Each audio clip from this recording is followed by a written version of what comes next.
Okay, live stream is up. Sergeants, will you begin your recordings?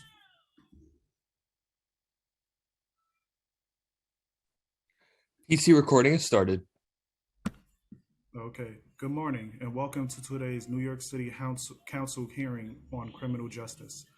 At this time, will all panelists please turn on your videos for verification purposes. To minimize disruption, please place electronic devices on vibrate or on silent mode.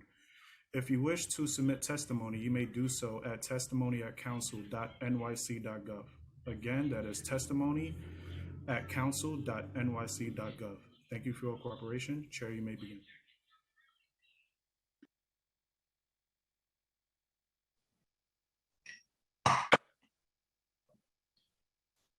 Good morning. Hello, everyone. I am Councilmember Carlina Rivera, Chair of the Committee on Criminal Justice. Thank you for taking the time to join us remotely today for this important oversight hearing on self-harm and suicide prevention in New York City jails.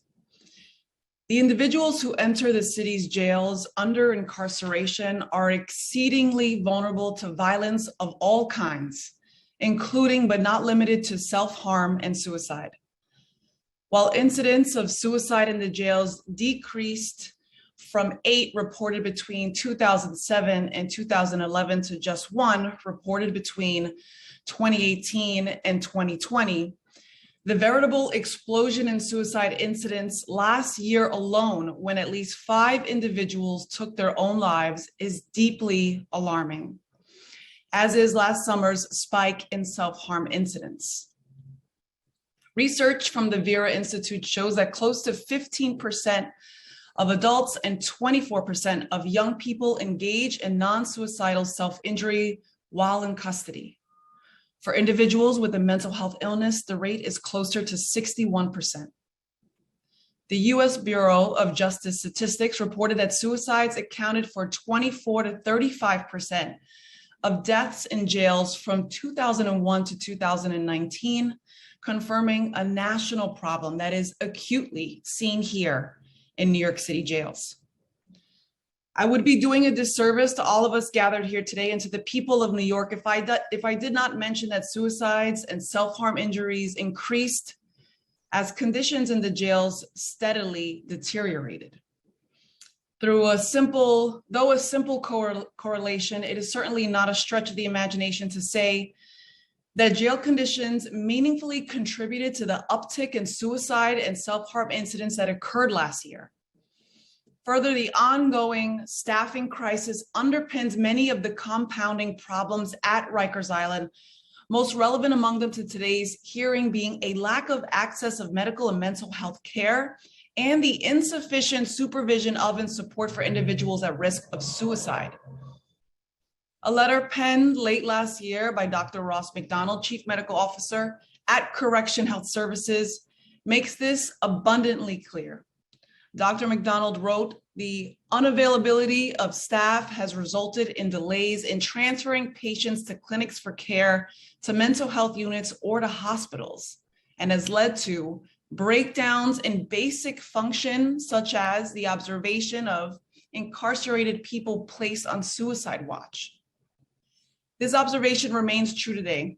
The number of missed medical appointments continues to climb month after month, and housing areas across multiple facilities remain understaffed, or in some cases unstaffed, as the department continues to grapple with its well-documented staffing problem. Suicide prevention training is extremely important, yes, but such training for correction officers lagged early last year. It has been reported that very few officers received a refresher course, and regardless of whether officers have been trained, some are too slow to intervene or may not make any effort to intervene at all when they observe suicidal gestures from incarcerated people. The department must create a culture that emphasizes the many ways in which staff attitudes impact suicide prevention efforts. It is literally a matter of life and death. I do want to take a moment to mention that this committee recognizes and understands that Commissioner Molina has been in this role for only a matter of months, and he is not solely responsible for the decades of dysfunction and neglect that have contributed to the current crisis. There are some signs that the department is taking self-harm and suicides in the jail seriously. For example, last year, the Department of Correction updated its suicide prevention policies and expanded the number of incarcerated people serving as suicide prevention aides. These efforts will save lives, but there is so much more to do. This administration can, should, and quite frankly, must deliver on the previous administration's promise to create more PACE units, which have been delayed for nearly 2 years, despite ample evidence that these units reduce self-harm injuries and increase medication compliance. I look forward to having a constructive conversation with the department and, of course, CHS regarding their efforts to address self-harm injuries and suicides in the jails, including the suicide prevention plan, the deployment of suicide prevention aides, and suicide prevention training for staff, as well as the impact of the staffing crisis on this work. We will also hear my bill, Introduction 30, and Introduction 181, sponsored by Councilmember Powers. Introduction 30 would require the department to create and implement policies to address medical needs during and after lock-ins. And Introduction 181 would require DOC to publish all its rules, policies, and directives.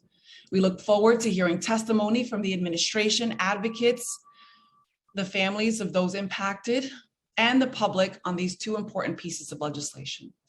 I want to take a moment to note that today we will have a slight change in procedure.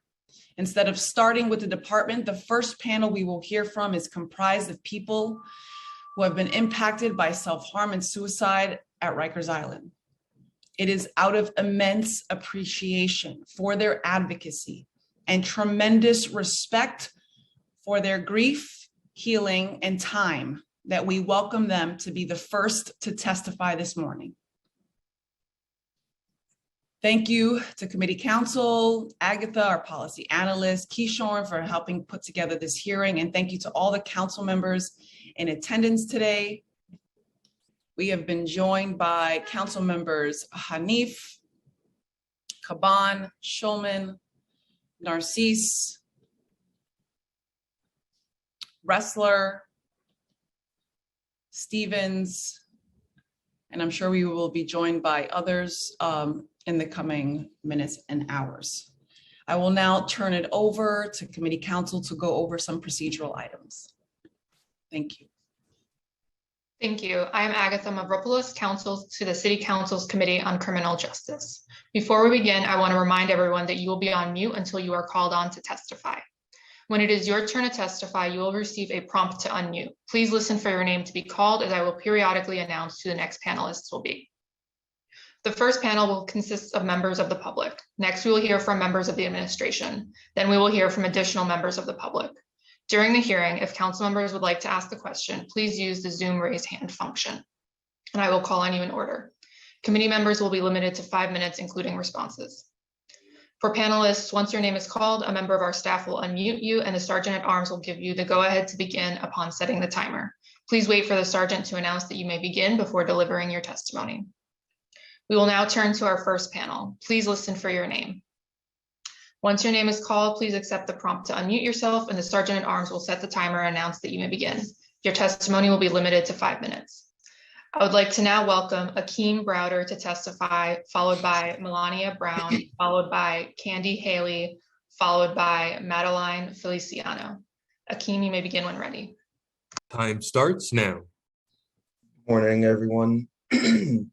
As we get into this conversation about why the matters that happen on in Department of Corrections, whether it be Rikers or any other jail, please keep in mind that we as advocates, we as parents and family members, we have our stories. Everyone has has heard, and this isn't the first of our stories to be heard. But we do know that conversations have been happening. Now, conversations are great. Conversations move forward efforts, but action means everything. Let's take action at the end of all of this. Take action to preserve and uphold life and humanity.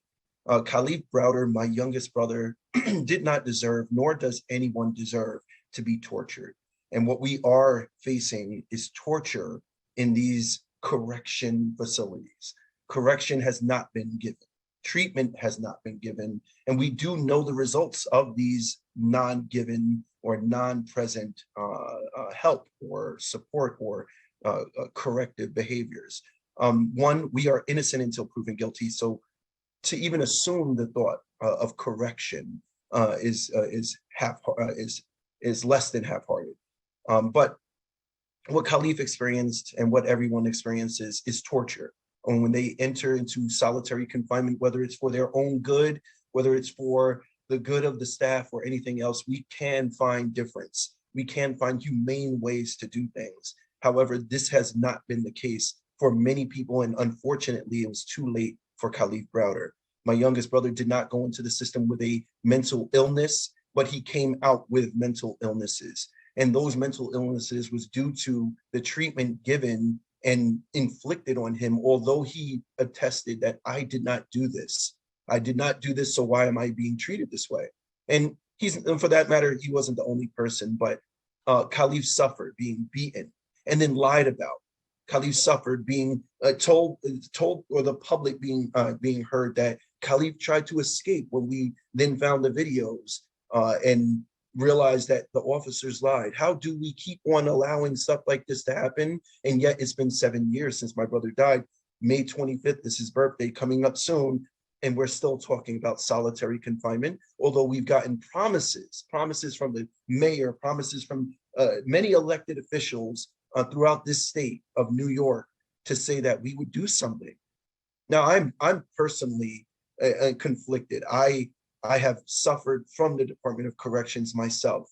So then that one in three Black men or Black people to be arrested then happens to my youngest brother. I see the issues with the department, with the departments to be that regulate our society, but realistically, life needs to be upheld to the fullest. And when we see something happening, we should do something. If we see torture happening on the street, immediately we call 911 and something happens. What do we do when we see and hear of the nonstop neglect on Rikers Island?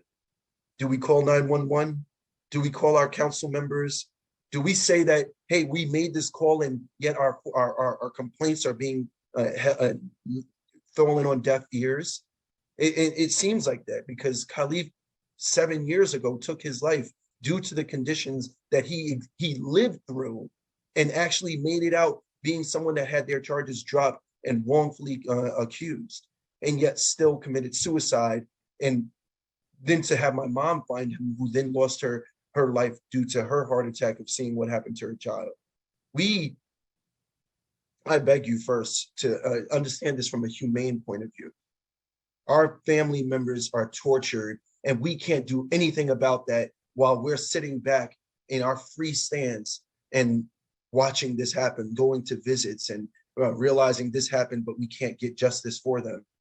I mean, I can't keep on asking. Sometimes we have to start taking, and that take is to take action. Shut down, not just Rikers, shut down solitary confinement as a way to just show humanity that we can do right by people. We can come up with humane alternatives to incarceration, or we can come up with real corrective behavior.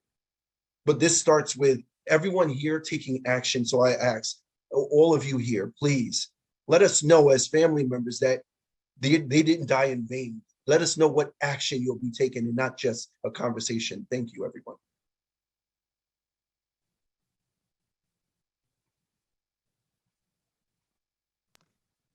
Thank you. Next, we will hear from Melania Brown, followed by Candy Haley, followed by Madeline Feliciano. Time starts now. Good morning, everyone. Thank you for having me today. My name is Melania Brown, criminal justice advocate and member of HALT solitary confinement, of HALT. My sister was Layleen Polanco. My baby sister, Layleen Polanco, died alone in solitary confinement on June 7th, 2019. She was placed there against medical staff advice, after suffering from a seizure caused by a medical condition that should have kept her out of solitary confinement. Instead, she was placed there to die alone. I released a video through NBC News, which proved that the correctional officers weren't doing their job. They are required to do rounds every 15 minutes. Instead, they checked on my sister an hour and 45 minutes later. When they finally realized that something was wrong, they opened the cell, and instead of helping her, they stood steps away from her and laughed as she took her last breath. The Department of Correction needs correction, not no more staffs. There's no rehabilitation in New York City jails. There's only deaths and monsters in the making from the inhumane treatments they are receiving. How will our world ever be a better place under these conditions?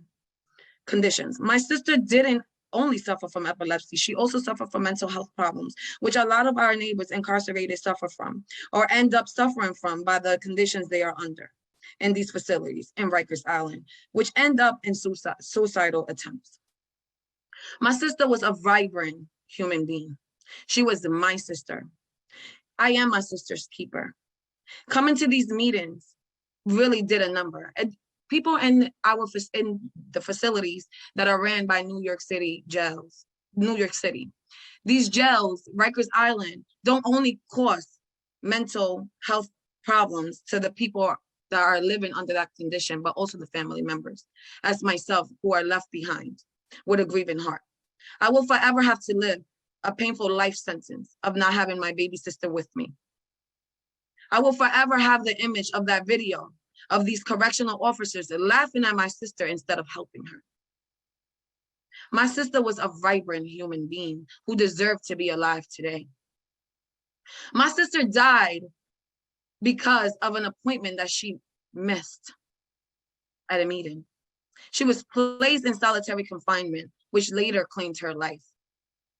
My sister was a human being. She was not an animal, and not even animals are treated this way. Nowadays, our animals eat at the table with us, but my sister died alone like one. My sister deserves to be here today. My family deserves justice. There's no amount of money in the world that could ever be thrown at us that will be considered justice. Justice will be ending solitary confinement, ending these tortures that are ending human lives. There will never be no correction as far as they keep living under these conditions. There are monsters being in the making. Our world will never be a better place. It's almost like it was designed for these humans to go in the system and come back worse, just so they can end up right back in there. There's no rehabilitation. There's only torture. There's only family suffering. There's a higher mental health crisis going on. I will forever be my sister's biggest advocate. I have to take steps back. It's been a few months since I last showed my face to advocacy. Why?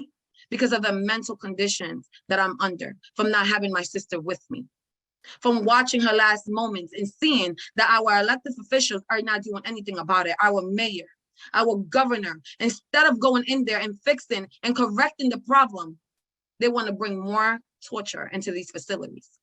That's not going to change anything. That's not going to solve anything. You don't get anything. You get more bees with honey than you get with torture. How can our system ever be corrected when these humans are living under these conditions? How will deaths ever stop? When they're dying, they're dropping like flies right before our eyes, and nothing is being done about it. I will forever continue to show up. And I send my condolences to everyone that has suffered in solitary confinement or under the inhumane practice in these facilities. I send my condolences to those family members that have lost loved ones in these facilities, such as myself. I will continue to show up. And I do hope that this time around, you guys really do something about it. Less talk and more action. Thank you.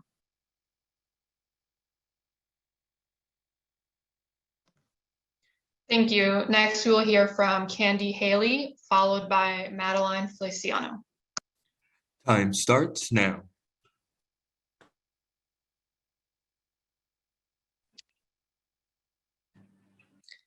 Hello, can you hear me? Yes. Okay. Hello, good morning, and thank you for letting me testify this morning. My name is Candy. I go by the alias of Solitary Survivor, And the reason why I use the alias solitary survivor is because I survived being in solitary confinement. I can't tell you about jail, but I can tell you about solitary confinement. Out of 1,168 days that I'd spent on Rikers Island, I spent 1,122 days consecutively in solitary confinement. Solitary confinement is absolute torture. When I was in there, I tried to commit suicide every single day, every moment that I can. I would take pencils, pens, cups, forks, anything I could to cut my wrists. I would hang myself in my cell, but for some reason, every time I tried to hang myself, whatever I used would pop, and I wouldn't be able to hang myself. I remember officers used to stand in front of my door and laugh at me and tell me, "Oh, hurry up and kill yourself. Oh, we have 8 hours until your body gets cold. Leave her in there." I swallowed pills. I used to save my medication and swallow all of the pills, and they would sit there and watch me swallow the pills, but I still didn't die. I would swallow industrialized detergent, soap powders, and I still wouldn't die. Sometimes they would give us food and the food would be absolutely cold, or they would have maggots, worms in it. So even if they do starve you, sometimes it's a blessing when they starve you because you don't want to eat maggot-filled food. What I'm speaking, I might be grotesque and I might sound like, you know what I mean? I'm saying a little bit too much, but this is the truth. I was raped in solitary confinement. I was tortured in solitary confinement. I was starved in solitary confinement. One time I went to the clinic and I had food poisoning. Out of all the women, out of all the trays of food that was served, I was the only one that got food poisoning, which means it was done deliberately. It was done intentionally. They was trying to poison me to kill me. Solitary confinement is still in practice, and I don't understand why. It's absolute torture. Khalif Browder didn't commit suicide. No, the police killed him. The Department of Corrections killed him. He was killed. I think about committing suicide every single day, but with the help from my therapist, my psychiatrist, and medications that I'm taking, it helps me to cope. Just last night, I thought about hanging myself, but I took a nice hot shower just to ease the pain, because there's no cure for nightmares. I have nightmares every single day about being in a solitary confinement. Some days I just think that I'm still in solitary and this is a dream that I'm free. Speaking of free, I was found not guilty of all charges. So I sat there tortured for over 3 years just for them to say, "Oh, you know what? Not guilty, go home." But I had no home to go to. I slept on the trains, I slept in parks, I slept in abandoned buildings until I was able to find stabilized housing. Solitary confinement is absolute torture, and I don't understand why it's still being practiced. I am a living survivor of it. I can tell you everything in and out.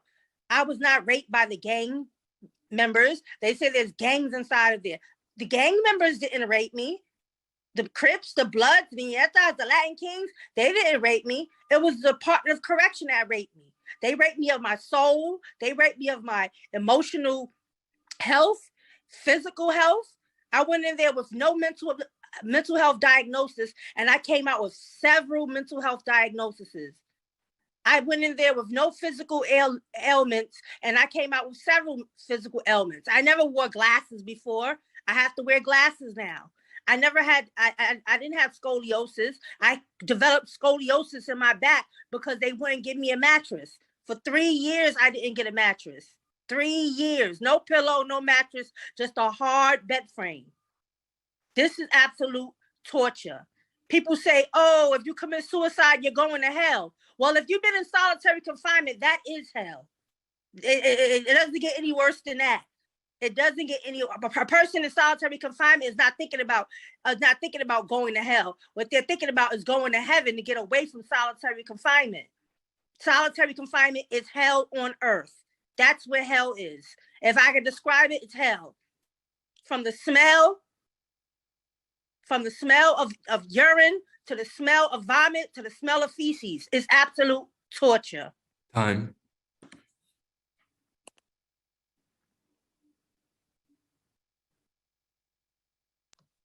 Thank you. Next, we will hear from Madeline Feliciano.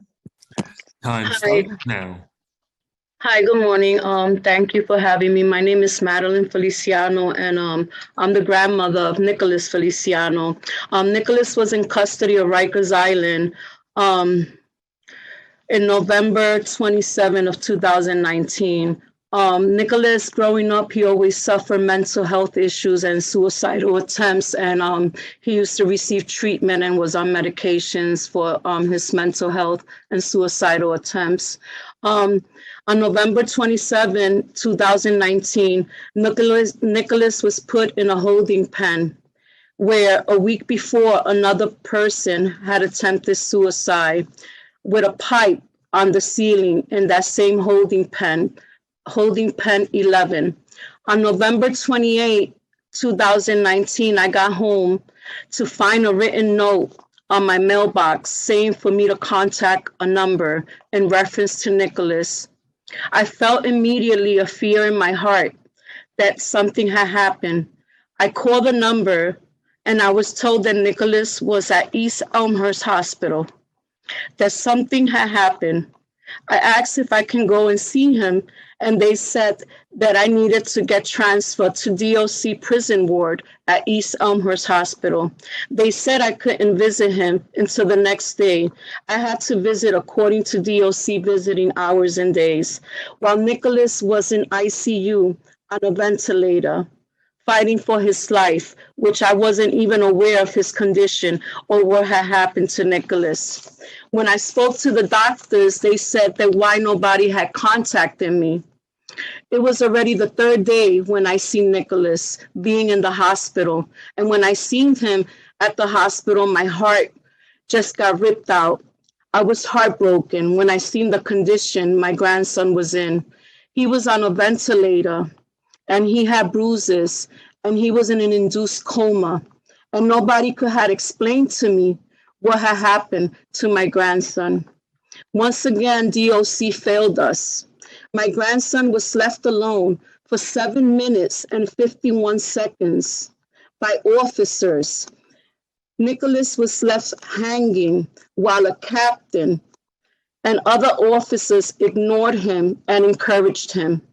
From the holding pen that Nicholas was in, which is a cell made with steel bars all around, where every officer that was there was able to see Nicholas hanging, and they didn't intervene to help Nicholas. The Board of Corrections did an investigation, and the conclusion of this investigation concludes that Nicholas' suicide attempt has many troubling aspects of New York City jails system relating to young adults' mental health treatment, self-harm, dangerous intake conditions, and poor supervision. These conditions persist today.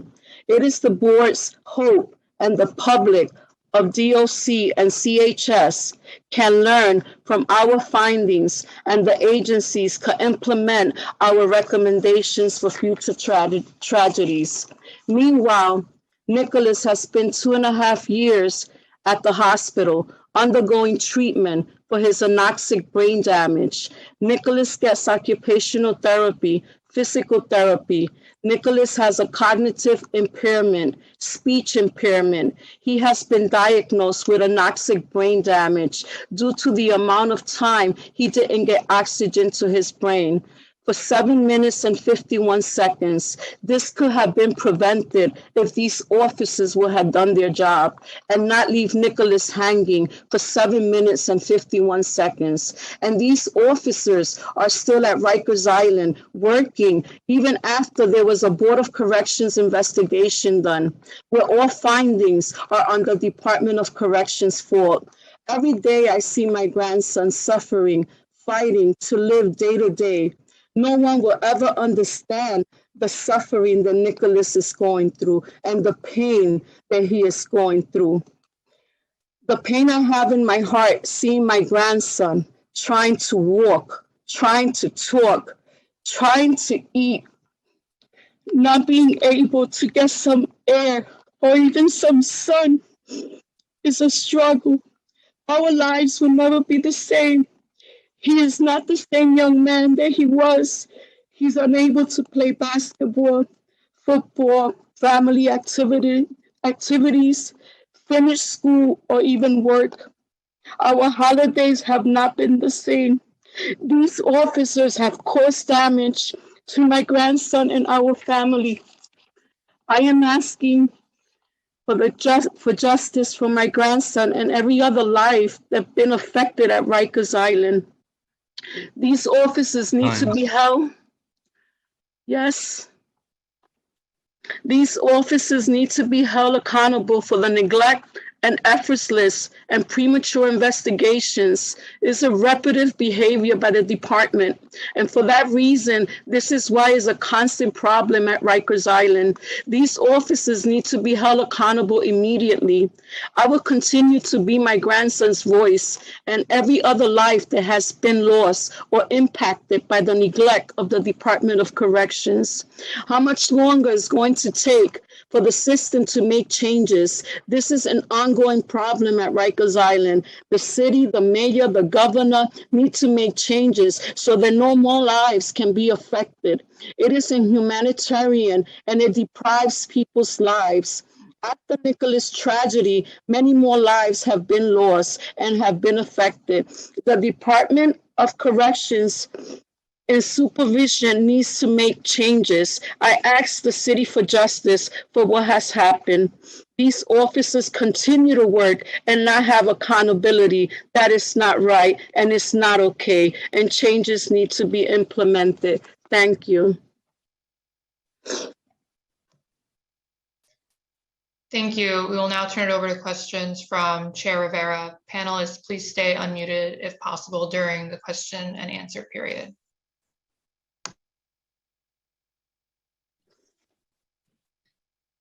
I just want to thank you all for being here. I know we were together earlier this morning and you have been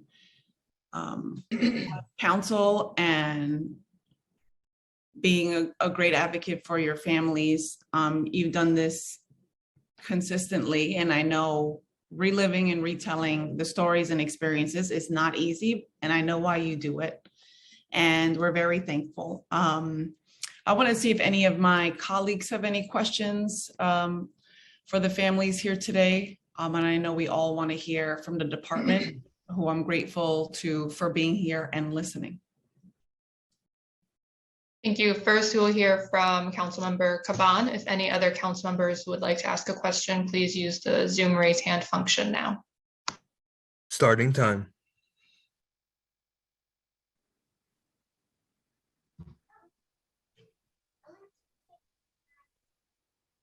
Good morning. First of all, Akeem, Melania, Candy, Miss Madeline, thank you. Just thank you. I know, or I don't know how difficult it is each and every time you show up and bear your trauma and pain, and you continue to do it, and you do not owe a single person that. And so I don't take it lightly. I don't take it for granted, and just want to start by assuring you that I will certainly, and I know many of my colleagues will fight to make sure that your pain translates into change. But the one thing I want to add to this and impart on my colleagues specifically is that what you heard here today, and all of you know this, but what you heard here today is not an outlier. These are not the few families that were uniquely impacted by our correctional system. This happens every single day to the majority of folks on Rikers Island. I spent 7 years as a public defender, and unfortunately, these experiences are far from unique, and the stories that many of us could tell. And so I just want to make sure that we are focusing on the fact that this is not about bad apples. It's not about individuals, but this is about a system, and a system in which this is the inevitable outcome of how these things work. And we need real, wholesale transformative change here. And again, that is my commitment to y'all. And I just want to thank you again for the work that you do. And I'm sending you a lot of love. Thank you. I appreciate y'all. Thank you. Next, we will hear from Councilmember Narcisse, followed by Councilmember Abreu, followed by Councilmember Hanif. Starting time. Sorry, where am I? I'm showing my face. I just want to echo what Council Member Caban just mentioned.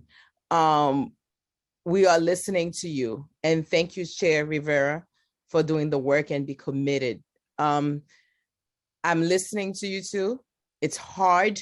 It's heartbreaking for a country where we're talking about freedom, we're talking about opportunity, and we taking the jail cell for like putting people. For me, it's a nightmare just visiting there.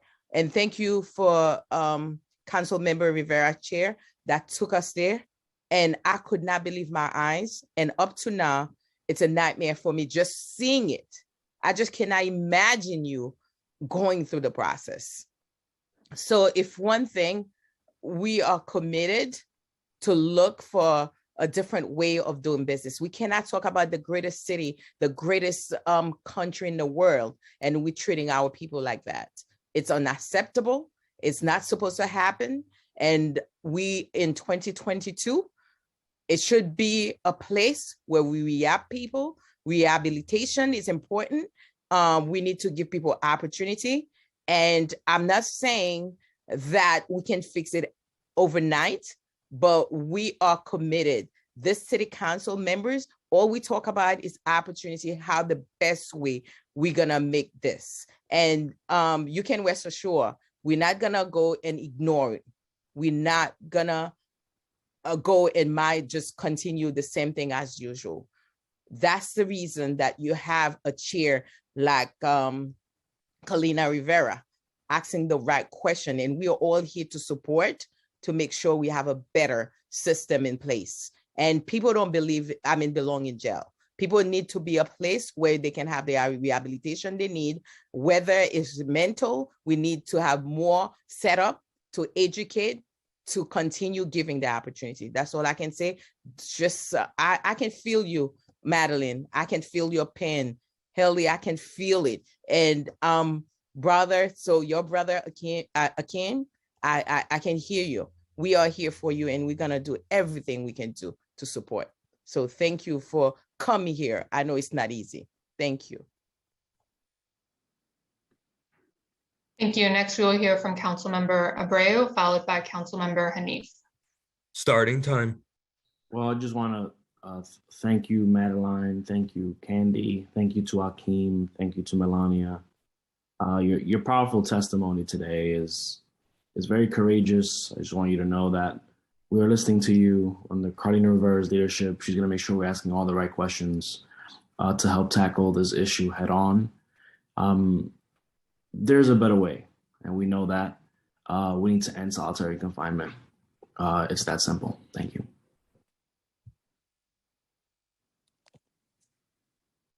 Thank you. Next, we'll hear from Councilmember Hanif. Starting time. Thank you. First, I just want to appreciate Chair Rivera for opening today's hearing with the testimonies of impacted families and impacted people who've experienced solitary confinement. We have to abolish this practice. We have to end solitary confinement. The last 20 minutes listening to your testimonies was extremely painful.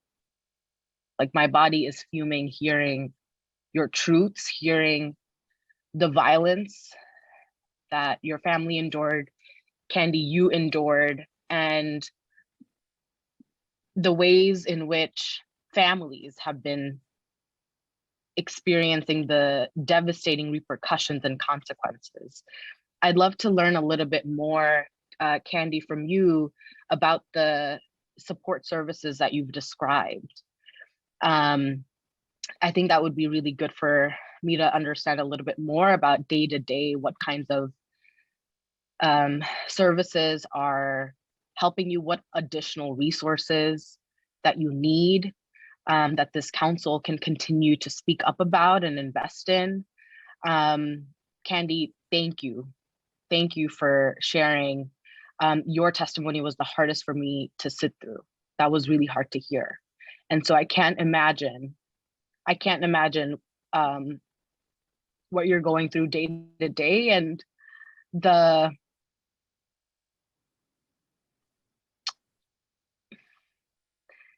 if healing is even possible.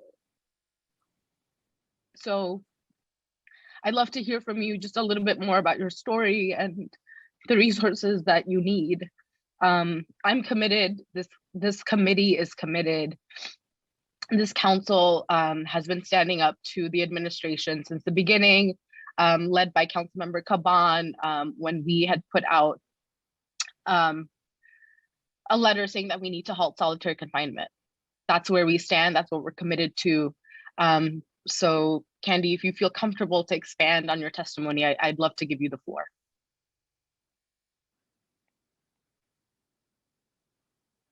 Can you hear me? Hello? Can anyone hear me? Hello? Yes, we can. Okay. Well, right now I'm speaking to a therapist every month, and I speak to a psychiatrist every month. That really helps me to cope with my suicidal ideations. And sometimes I just take a nice warm bath or a nice hot shower, and that will, pretty much get me through the day. And sometimes my eating habits, even if sometimes I'll go get some ice cream to make me feel better. Little simple things like a shower or ice cream, that'll help me cope, because you can't get that in solitary confinement, ice cream nor a shower.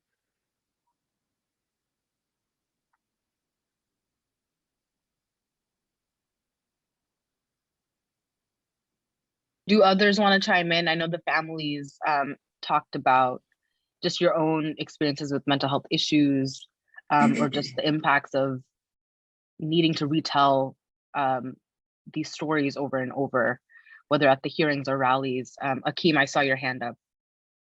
Yeah, we should unmute Mr. Prada. Okay. Thank you. As long as you can hear me. I know for solitary confinement victims, the thought is in the moment, even though we can try to piece together things afterwards, like try to get them therapy, try to get them some kind of relief, but the relief is the damage is already done. And so even though we appreciate, and I'm sure it's still needed, that a lot of us, even the family members that of the directly impacted, need aftercare, if you want to call it. But in the moment, I mean, when someone's calling out for therapy, and the Khalid Browder Foundation, my organization, we're on Rikers, we advocate, we do court mitigation, we are there in the moment on Rikers. And yet, a lot of my youth, they ask for therapy. And there's a mandate that within 5 hours of asking, they are supposed to get to speak to someone. Yet, I can tell you, I have people to this day, like right this very moment, that have not seen a counselor in 2 months. And so the amount of money that we spend on just housing a person, more than $500,000, $550,000 to house a person on Rikers Island. And yet the amount of mental health, the budget for mental health is not nearly even enough. I mean, we're talking about a couple $1,000 dedicated to mental health services or medical services or dental services even. And yet that doesn't scratch the amount that I, as a taxpayer, you as a taxpayer, and everyone on this call, on this meeting, is paying towards getting them the services they need. I have youth that need medication that haven't gotten it in a month and a half. This adds to the inevitable fact that they will have mental health issues, if not even physical. psychological issues. I'll stop Time there. expired.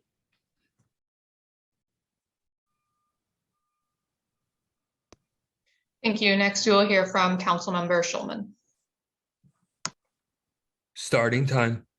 Thank you very much. I want to thank the chair for this amazing hearing today and for allowing all of you to testify first before the administration. I think that that's really important. And all of your testimonies were extraordinarily compelling and heartfelt. So I want you to know that. And I want to thank you for the courage for doing that. I want to thank you. I know it's painful probably to do this because it's public, you know, everybody sees this. I will tell you that my late life partner worked for the Fortune Society for a long time. She was a case manager there. And so she would talk to me about the fact that so she took care of people that came out of Rikers, and also they have alternatives to incarceration. But let's talk about the Rikers piece, which is a lot of her clients had mental health issues. And when they came out, there was no provision for them to continue to get whatever services, whatever little services they were getting at Rikers on the outside. And at the time I worked at Health and Hospitals. And so I made phone calls to get her clients into a program or into one of the public hospitals. And there's a real disconnect on mental health issues. About 50% of those on Rikers have mental health issues. And that's something, I'm chair of the health committee. It's something I'm extraordinarily committed to, as are the rest of my colleagues who've spoken today and who are here today. And so I want you to know that there's a commitment on my part to make sure that people get the services they need, because once we get them in care and they get the right medications and all of that, I think that's going to go a long way to helping people. And so I just want you to know you were heard today. And I want to thank you very much for coming. Thank you. Thank you. We will now turn back to Chair Rivera for any additional questions. No, I just want to thank you. I want to thank my colleagues for their comments. I know that they'll bring this same focus to questioning the Department of Correction, and to the Department of Correction for being here and listening. Thank you again. Thank you for your time for this morning, for again engaging in this hearing with us. And as always, looking forward to working with you as you lead this movement for change. Thank you.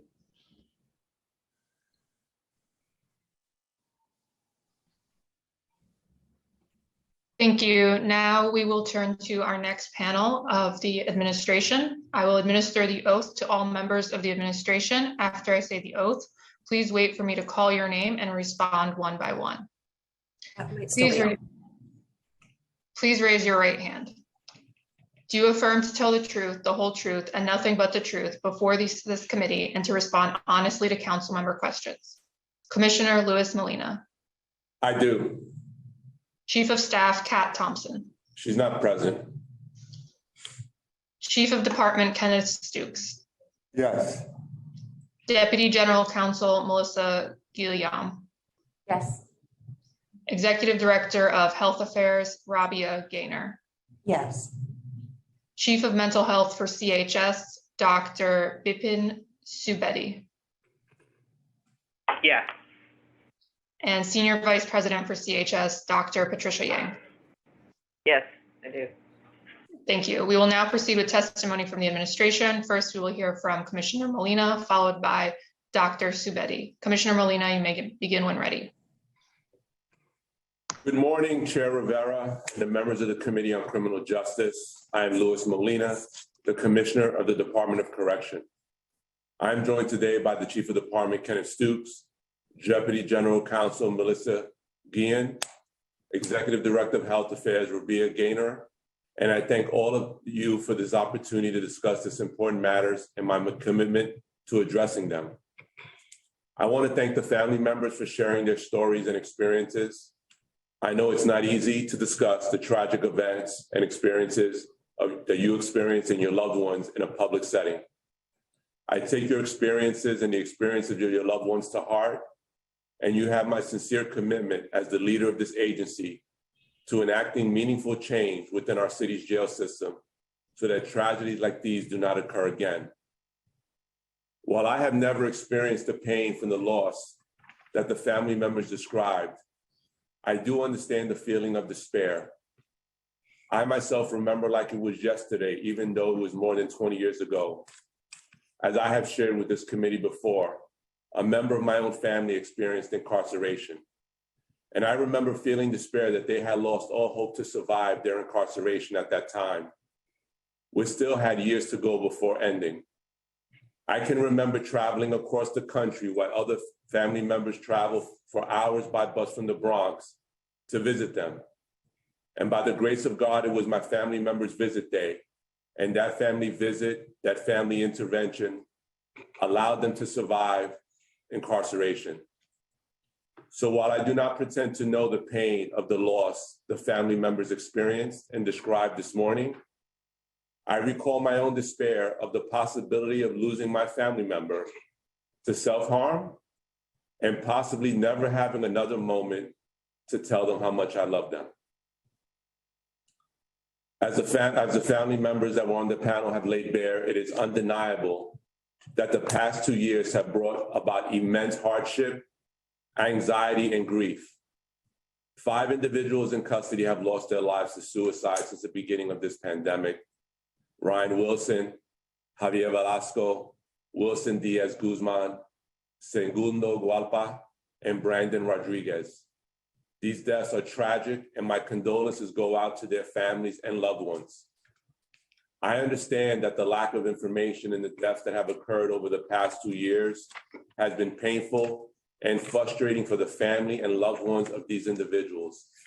They deserve answers. We are working with our partners in the Bronx DA's office, the Department of Investigations, and the New York State Attorney General to ensure that these matters are investigated fully.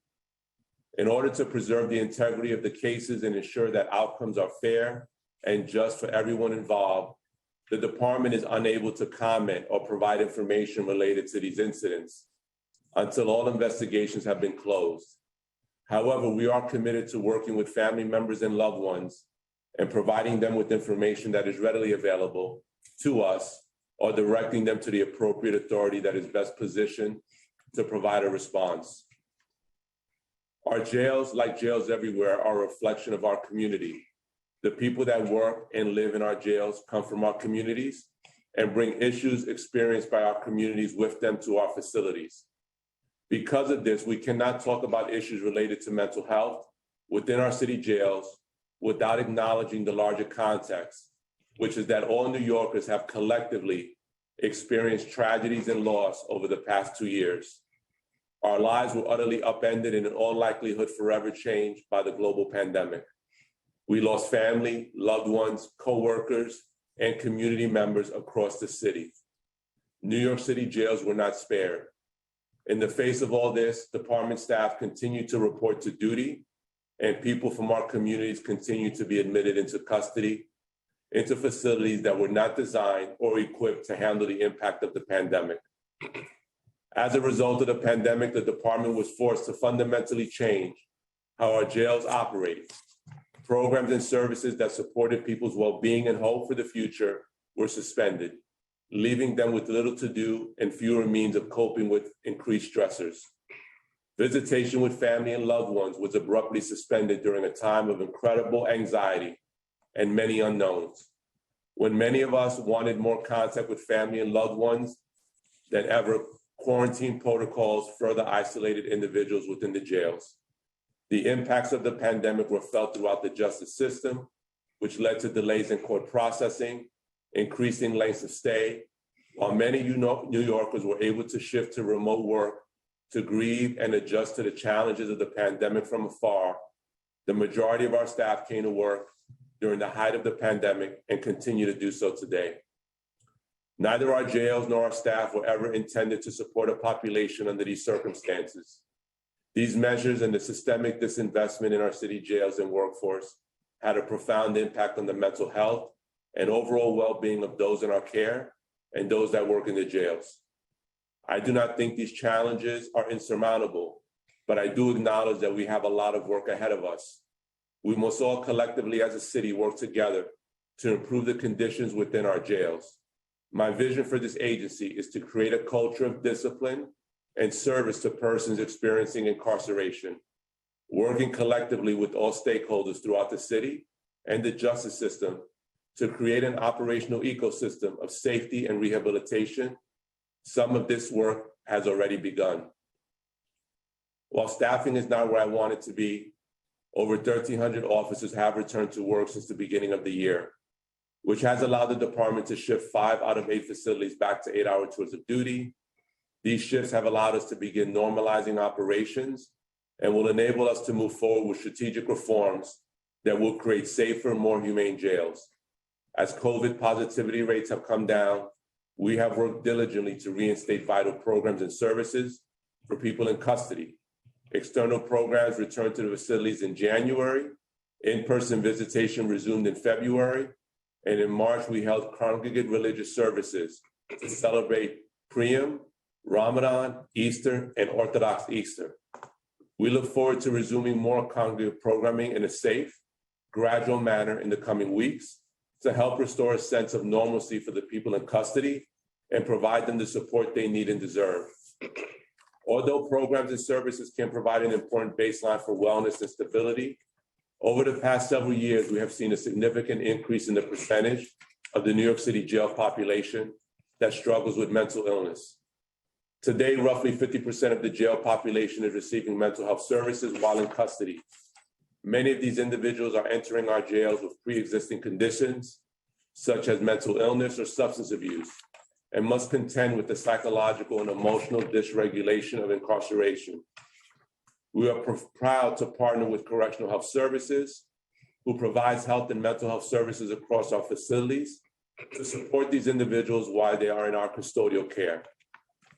In addition to health services, healthcare services provided by CHS, the department also partners with a number of contracted program providers to afford access to programming that enables behavioral coping skills, supports anger management, addresses substance use, and encourages productive and pro-social behavior. It is our goal to address the needs of the whole person while in our custody, which includes providing various levels of mental health support that meets the unique need of the individual. For individuals in need of enhanced support, the department runs several specialized housing units in collaboration with CHS. Safe and inclusive housing options are part of an evolving conversation about how to best to meet a wide spectrum of needs. There is no one-size-fits-all approach, and the department has worked tirelessly with CHS to ensure that we provide a responsive plan of action for incarcerated individuals with significant mental health needs. Although all individuals have access to mental health providers, certain individuals may require structured support and more frequent observation. For that population, we operate mental observation units. Mental observation units operate under the guidance of a multidisciplinary team of unit-based mental health providers who conduct daily rounds, provide group programming, and individual psychotherapy, and oversee medication treatment. These MO units are not punitive and afford the same out-of-cell time as general population units. For individuals with serious mental illness, we require intensive support, but who do not require hospitalization. The department works in conjunction with CHS to operate the program for accelerating clinical effectiveness, known as PACE. PACE focuses on enhancing coping skills, improving communication abilities, promoting insight and competency in managing one's mental illness, emotions, and behavior. CHS advises the department on which individuals are suited for PACE placement based on their clinical need. The department recognizes that individuals with serious mental illness do not belong in any form of restrictive housing. Individuals with guilty adjudications for serious infractions may be assigned to clinical alternatives to punitive segregation, CAPS units, based on clinical determination made by CHS. The CAPS units provide intensive mental health treatment for individuals with serious mental illness who have been adjudicated for a serious infraction, but do not need to be hospitalized. Like PACE, CAPS units are staffed by both DOC and CHS personnel who support residents by helping them enhance their coping skills, improve their communication skills, and develop insight and competency in managing their mental illness, as well as their emotions and behavior. In addition to providing appropriate therapeutic housing, the department also recognizes that maintaining robust policies and procedures for the prevention of suicide and self-harm is critically important to supporting those entrusted in our custodial care. During the pandemic, suicide rates rose across the United States for people aged 10 to 34, as well as for Black and Latino men specifically. Our jail population converges on three of these demographics. 57% of the overall New York City jail population is comprised of individuals aged 19 to 34, and the overwhelming majority of the population are Black and Latino men. In addition, roughly 80% of the department's uniform workforce identify as Black or Latino, and they certainly have not been spared from the stress of the pandemic or the failings of this agency over the past few years. All uniformed members of service receive training in mental health and mental health first aid, suicide prevention, and CPR certification at the academy. In addition, they are trained on the department's suicide prevention policies, which are reiterated to them constantly through our roll call posters, placed throughout the facilities, and other means. These trainings educate staff on how to identify individuals who may be in distress or crisis and instruct staff on the steps they must take to make timely, appropriate referrals to CHS for mental health evaluation, to monitor individuals who may be at risk for self-injury or suicide, and to immediately intervene if these behaviors are observed. All staff are equipped with a special duty knife to facilitate rapid disabling of literatures that may be used as a means of self-injury or suicide. Individuals entering the department's custody are screened at intake for risk of suicide and evaluated by CHS. Individuals who appear to be at risk for self-injury or suicide are immediately referred to CHS, who makes a determination as to whether that individual should be placed on suicide watch. Individuals in need of constant supervision, as determined by CHS, are placed in designated housing areas that can support enhanced observation and a higher level of mental health care. In addition, the department maintains a work detail of observation aides, also known as suicide prevention aides or SPAs. These individuals in custody who are vetted and trained to identify unusual or suicidal behavior and immediately report these behaviors to a housing unit officer. They are deployed throughout housing areas in the department where individuals may be at high risk for suicide, as well as in the intake areas. They do not supersede an officer's duty to maintain supervision or intervene if an incident arises, but they offer a tangible means of safety and connection for individuals in our custody who are experiencing acute distress and are in need of additional support. Tragically, despite our best efforts, some individuals succeed at taking their own lives.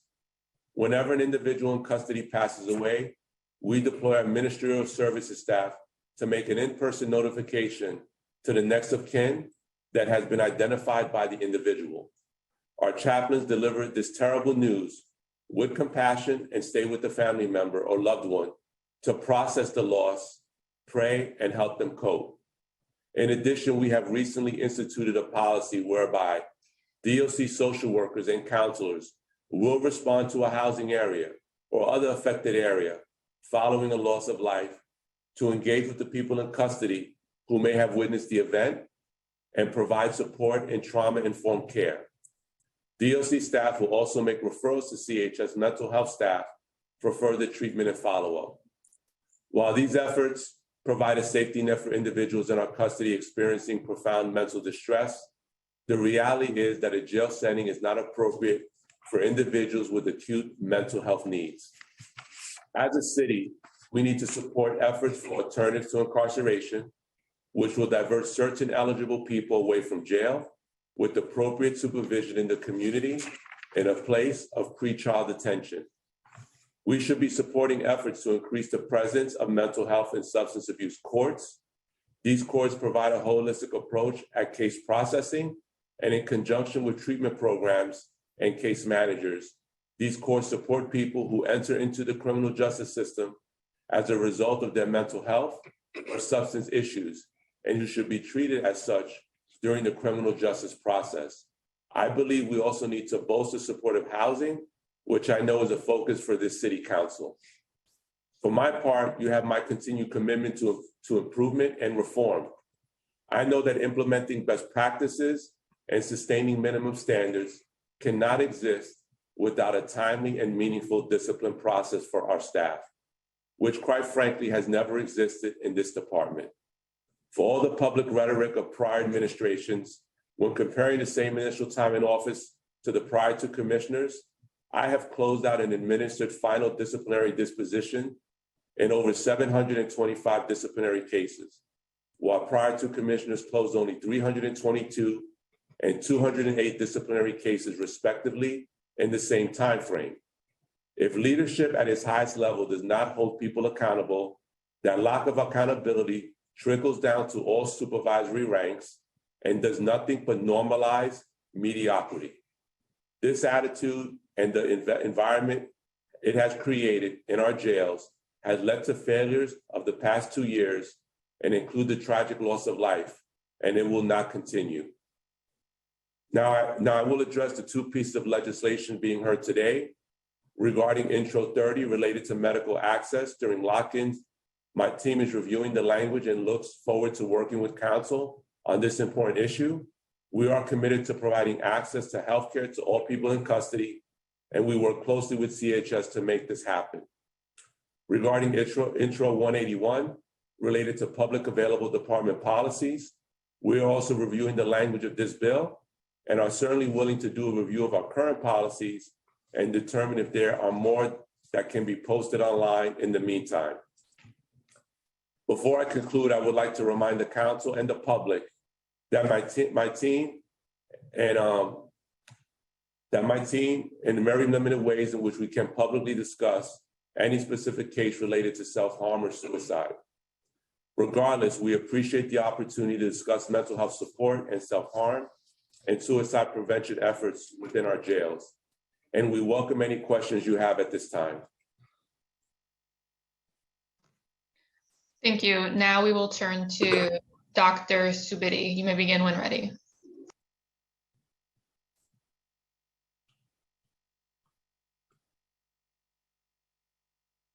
I am Dr. Vipin Subedi, Chief of the Mental Health Service at New York City Health and Hospitals, Correctional Health Services, also known as CHS. I appreciate the opportunity to testify today on the topic of self-harm and suicide prevention in New York City jails. While Commissioner Molina has spoken to the prevention of self-injury and suicide among incarcerated individuals from an environmental and operational perspective, I can address the clinical risk factors for these behaviors and contextualize self-injury in the jail setting. Even before the pandemic, persons detained in jail were more than 5 times more likely than the community and almost 2 times more likely than prisoners to experience serious psychological distress. According to data from the Bureau of Justice Statistics, in 2019, national jail suicide rates were more than twice that of the community and almost double state prison rates. The jail environment is associated with psychological instability, self-harm, and suicide for several reasons. Individuals enter jail with high levels of stress due to their recent detention, separation from family, disruptions in care, and loss of autonomy and access to usual outlets for coping. Uncertainty about the outcome of legal cases and the unpredictability of the jail environment can cause additional tension and anxiety. All these factors can exacerbate symptoms of existing mental illness, as well as induce psychological distress and new self-injury in individuals without a history of mental health problems. The above conditions also contribute to suicide being the leading cause of death in jails across the United States, with a rate of about 49 deaths per 100,000 individuals in 2019. While some incarcerated individuals harm themselves because of a desire to die, others self-harm to express and manage distress or to communicate unmet need. In addition to relieving tension or anxiety, self-injury in a jail environment can also be a pathway for immediate attention when an individual does not believe other forms of communication would be successful. The majority of the self-harming behavior in jails is defined as non-suicidal self-injury, or NSSI, which is self-inflicted damage to one's own body, for example, cutting, without the intent to die. Literature suggests that individuals in the criminal legal system report NSSI at higher rates than people in the general population. The lack of lethal intent does not make NSSI any less serious or concerning because it can be fatal, even if not intentional. NSSI is particularly concerning in a population with extensive histories of trauma, which can lead to impulsivity and rapid emotional changes. This is why CHS uses a broad definition of self-injury when assessing and caring for patients. Understanding these challenges, in 2016, when CHS, as a new division of New York City Health and Hospitals, became the direct healthcare provider in New York City jails, it implemented a robust mental health system of care. CHS hired additional mental health professionals with a focus of strengthening oversight and supervision, create a strong clinically based suicide prevention program centered around early detection, individual risk assessment, and treatment planning, as well as the close monitoring and investigation of all self-injury, regardless of severity, and establish special units for individuals with serious mental illness, otherwise known as SMI, which improved access to care and medication adherence and decreased injury due to violence. These interventions significantly improve the mental health services available to people incarcerated in New York City. As Commissioner Molina discussed in his testimony, the COVID-19 pandemic destabilized the jails in profound and impactful ways at both the individual and systemic level. Since the spring of 2020, detained individuals have contended with court delays, restricted communication with family, friends, and attorneys, and health concerns for themselves and for loved ones. The ongoing and far-reaching disruptions in the functioning of the jails throughout 2020 and 2021 served to exacerbate the pressures and stress on detained persons. Although the rate of self-injury decreased during the first 3 months of the pandemic, it subsequently increased approximately 75% in the subsequent quarter across all housing areas and several age groups, peaked during the spring of 2021, and remains elevated from pre-pandemic levels. The increase in self-harm has been driven by non-suicidal self-injury in the non-SMI population, and the percentage of individuals requiring referral to the hospital for self-injury has not changed. Yearly suicide rates have remained generally stable since 2019. The global increase in non-suicidal self-harm and the fact that the percentage of patients self-injuring with SMI has decreased more than 40% since the pandemic began strongly suggest that systemic factors are inducing this phenomenon. Since the pandemic, CHS has taken significant additional steps to minimize risk of self-harm and suicide related to and independent of mental illness. This includes focused efforts to ensure individuals' mental health needs are assessed early in the course of incarceration, the creation of additional mental health therapeutic areas, including one in the intake facility, central mechanisms to identify and escalate known high-risk individuals for evaluation, and instituting a lower threshold for referring and placing patients on suicide watch observation and more stringent criteria for transferring them to general population. CHS has also provided education to clinical staff on suicide risk assessment and to correctional officers on suicide prevention and the importance of taking all NSSI seriously. CHS also works with the Department of Correction and other city partners to advance criminal legal reform efforts. This includes the creation of more normative and humane borough-based jails, in which approximately 50% of the housing units will be therapeutic, and hospital-based jail units for those who have significant medical and mental health needs. CHS also continues to support alternatives to incarceration and greater access to community-based mental health services and supports. Prior to the pandemic, CHS was able to demonstrate that the implementation of robust clinical interventions could help mitigate the harms associated with the jail setting. Notably, from 2016 to 2020, the yearly rate of jail suicide in New York City was significantly lower than the national average, with one completed suicide during a 4-year period between 2016 and 2020. There were 4 confirmed in-custody deaths from suicide in 2021, and 1 suicide-related death occurring just after release from custody. Since, and in part due to the pandemic, there's been a significant increase in the environmental and systemic stressors throughout the entire criminal legal system that have negatively impacted those we treat. Healthcare staff will continue to utilize all the tools we have to try to mitigate and manage the self-injury risk to our patients. However, it is crucial that all stakeholders recognize the inherent risk of involvement in the entire criminal legal system, up to including jail detention, especially during public health emergencies, and that a myriad of factors contribute to the distress and self-harm of incarcerated people. Regarding Intro 30, related to medical access during lock-ins, CHS will work with the department in reviewing the legislation. We, too, look forward to working with the council on this important issue, as ensuring our patients can access healthcare services is vital to their care and our operations. I will close by taking a moment to acknowledge the remarkable work of CHS's healthcare workers. I am here representing a large team of professionals who remain committed to treating people, our patients, during extremely difficult times. These past 2 years have been especially challenging, and I want to thank them for their ongoing dedication and sacrifice in performing this meaningful work. Thank you. Thank you. I will now turn it over to questions from Chair Rivera. Panelists, please stay unmuted if possible during this question and answer period.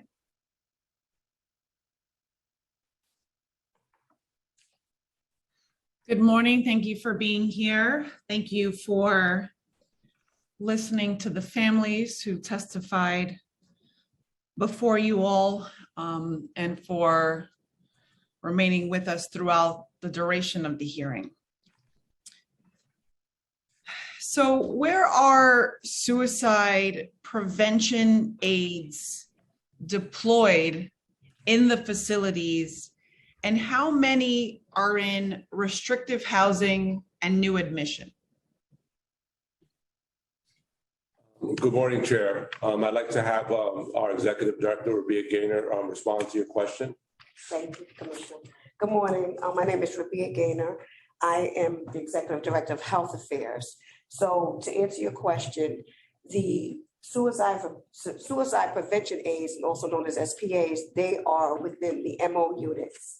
My division specifically tests and train the suicide prevention aides, and then there's a series of steps afterwards. So they're throughout the department in the MO units wherever people are on suicide watch. Now they're in the intake areas as well. Could you provide the number of officers needed to supervise an individual on suicide watch? The number of officers, there's usually a suicide watch officer, correction officer, but you also have the suicide prevention aides, which are other detainees in custody that are also present in the area. And ma'am, just for a point of clarification, the number of officers required is really driven by the number of patients that CHS designates needs to be on suicide watch. So today, that number, do we have that number today? We have yesterday's, because today's is probably promulgated, but I can't look at it now. But as of yesterday, we had 40 individuals in custody on suicide watch. Today, the numbers may be slightly different. Okay, 40 individuals currently. So you mentioned there is an officer and the aide, but has there been any instances where only one officer was on suicide watch? I mentioned there's an officer that is supposed to be provided when someone is determined to be in need of suicide watch. And then you also have the suicide prevention aides, which should be one person in the area as well. And just so that we're clear, ma'am, that you know, suicide prevention aides do not do enhanced constant supervision for these patients. It's correction officers that do that work. They're there as an extra layer if they observe behaviors that might be indicative of self-harm or suicide, and they're to alert the housing officer so that they can respond to that individual's needs. Yes. So my question as to whether there is only one, is there a ratio? What do you use your discretion? For example, if there are 40 individuals right now, how many officers are there? I understand the suicide prevention aides, but I'm asking specifically about the officers because I'm also curious to know what happens when the officer leaves the post to respond to an emergency. Is the individual on suicide watch left unattended? Yeah, so I'll have Chief Stoops speak in more nuanced details about the constant supervision of these patients. Yes, hi, good morning. Good morning. When a person is placed on suicide observation by clinical staff, a correction officer is assigned to conduct constant supervision. So for each person that is on suicide observation, a correction officer is assigned to constantly watch that person in custody.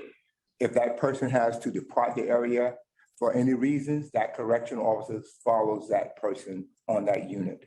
So there are two types of settings when it comes to housing units where persons in custody are assigned that may be on suicide observations.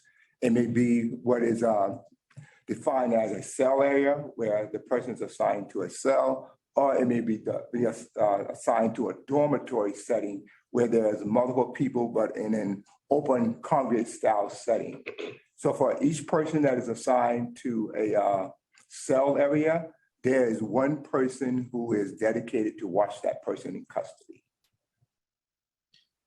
So while staff absences are a huge problem, we also heard testimony today about how various staff members failed to intervene for 8 minutes when they observed Nicholas Feliciano hanging in a cell, which the Board of Correction extensively reported on.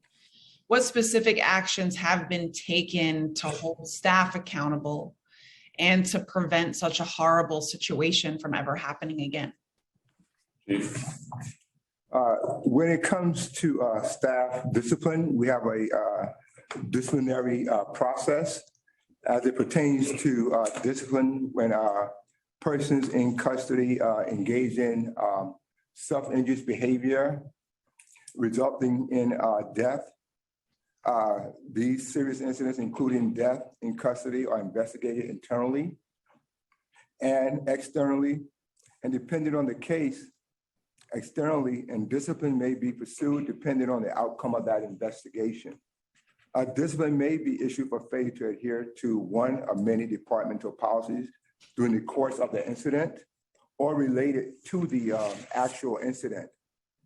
If the department policy is violated, is identified and subsequently verified, staff are referred for appropriate discipline, which may include loss of annual leave time, suspension, and formal charges that may result in future disciplinary action, including termination. I think, you've kind of alluded to this, but that the Board of Corrections is absolutely instrumental in having a balance and accountability measures within the department. You mentioned investigation. The council is putting forward an ask to make sure that the Board of Corrections has the proper expertise, specifically medical expertise, to help them conduct their investigations. So I hope you will join us in that call for resources to the board. The board has also, their minimum standards require that people in custody receive written communication about the availability of mental health services, the confidentiality of those services, and procedures for gaining access. Is this being done? And when do people in custody receive information about mental health services? Is it just at intake?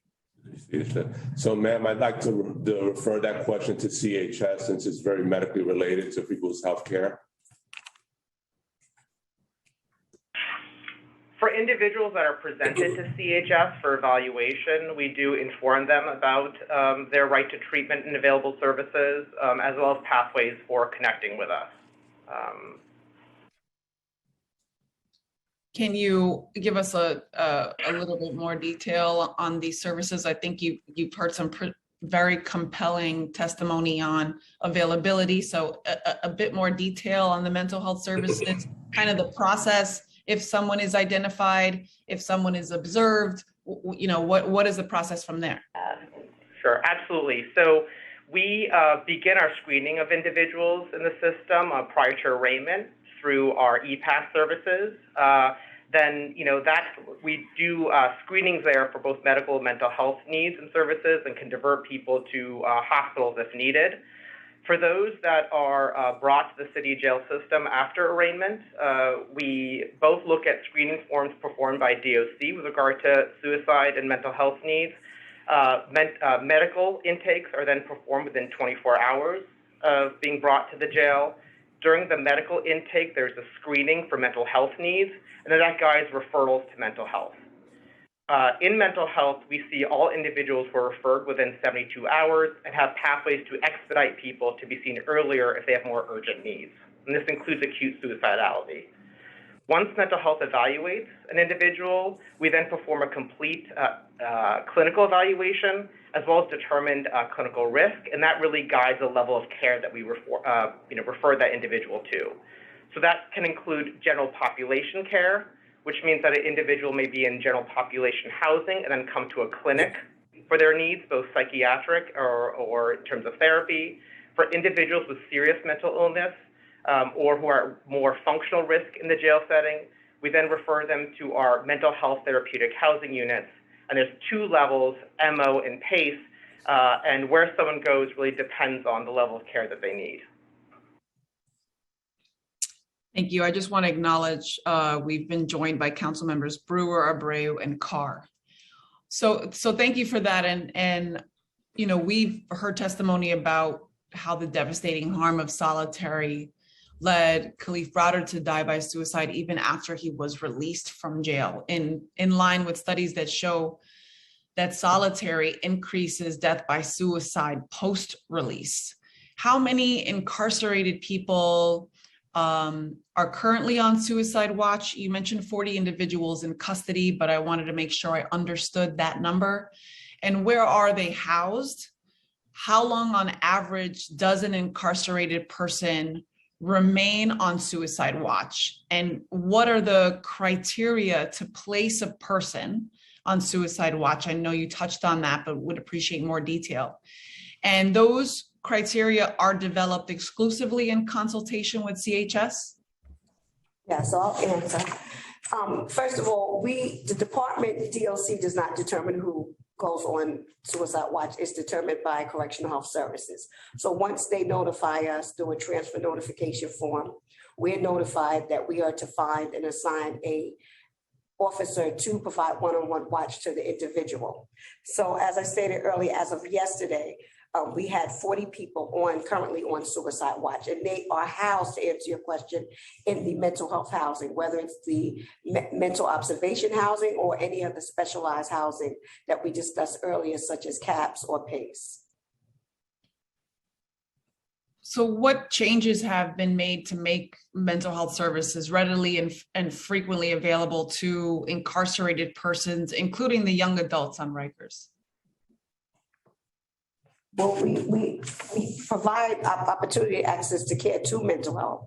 So as determined by CHS, once a person has an M designation and they're known as a Brad H class member, which means they're under mental health care, then we follow the protocol to get them produced to care according to the appointments that mental health schedules, and or in emergency cases where others reach out to the department and say the person needs to be seen. So that's something that we provide, produce them to services in the clinic to be seen by mental health. And mental health readily sees the patients, which is very helpful to us. Yeah, I mean, our department is in Health Affairs Unit under Rabia is constantly in consultation with CHS periodically concerning individuals who are on continued suicide watch status, but ultimately it is a clinical determination to keep or remove someone from suicide watch. So does DOC conduct joint internal investigation with CHS following a suicide incident? And how about for serious suicide attempts, that is those requiring medical treatment or hospitalization? Yes, we do conduct joint meetings with CHS as deemed, who they identify to discuss the individual's suicide attempts, and we discuss it. We also monthly collaborate with CHS to keep up to date and report out accurately to SCOC to make sure that we're reporting out accurately any suicide attempts deemed accurately by CHS. So we communicate with CHS 100% of the time, ongoing basis. Could you then explain the high number of missed medical appointments because of, in terms of not being people being produced? Can you explain why the number of missed medical appointments are so high? Yeah, I'll have Chief Stoops talk about that. That's a direct operational issue. Chief Stoops. Yes, good morning. As it pertains to persons who miss medical appointments or scheduled clinics, one of the main reasons that persons miss medical appointments is the person in custody right to refusal. The majority of our non-production of missed appointments is as a direct result of the person in custody when being afforded opportunity for the intervention, they refuse from the housing unit.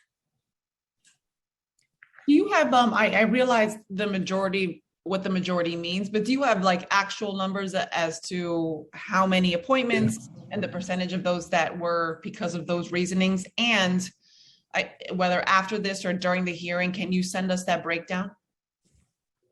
Absolutely, ma'am. And I'll have Executive Director Gaynor go over some of those numbers for you. Yes, I have March 2022 numbers in front of me. So I must elaborate that the numbers are going to be high, but it doesn't tell you the total amount of appointments that were scheduled in comparison for you to understand. But for March of 2022, we had a total of 12,745 non-production appointments to produce, and this is throughout all of the facilities. The reasons varied from people being unavailable because they were out to court, people being unavailable because they preferred to go see their loved ones during a visit. The majority of the numbers, and I have the numbers to share with you, and I will also forward it, were production refusals, just as Chief stated, that the individuals didn't want to come out of the housing areas to come down for whatever reasons. Some of the non-production had to do with walkouts. We produced them DOC to the clinic, but the individuals didn't want to wait, and they refused to wait, and they wanted to be brought back to their housing areas. And in those cases, we honor that because we don't want to have any violence or any chaos go on, so we do bring them back.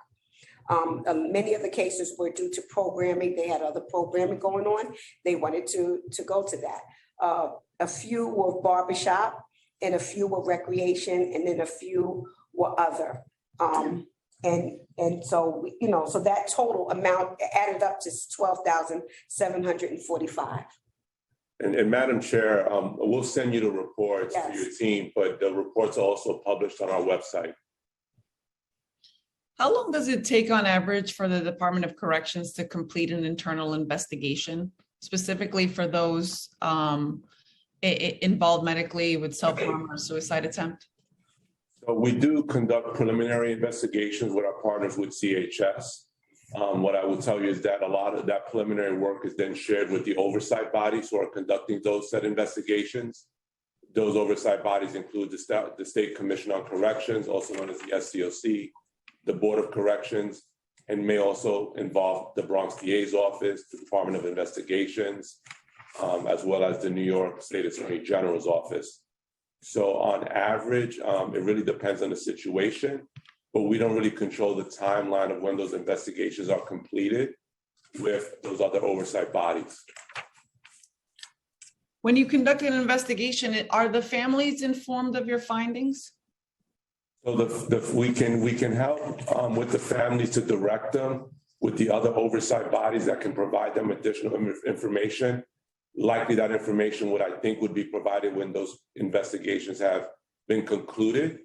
But because we want to ensure a fair investigation, we don't release any of that information, but we do release it to the oversight bodies, and it's included in part of a larger investigation that they're conducting. Understood.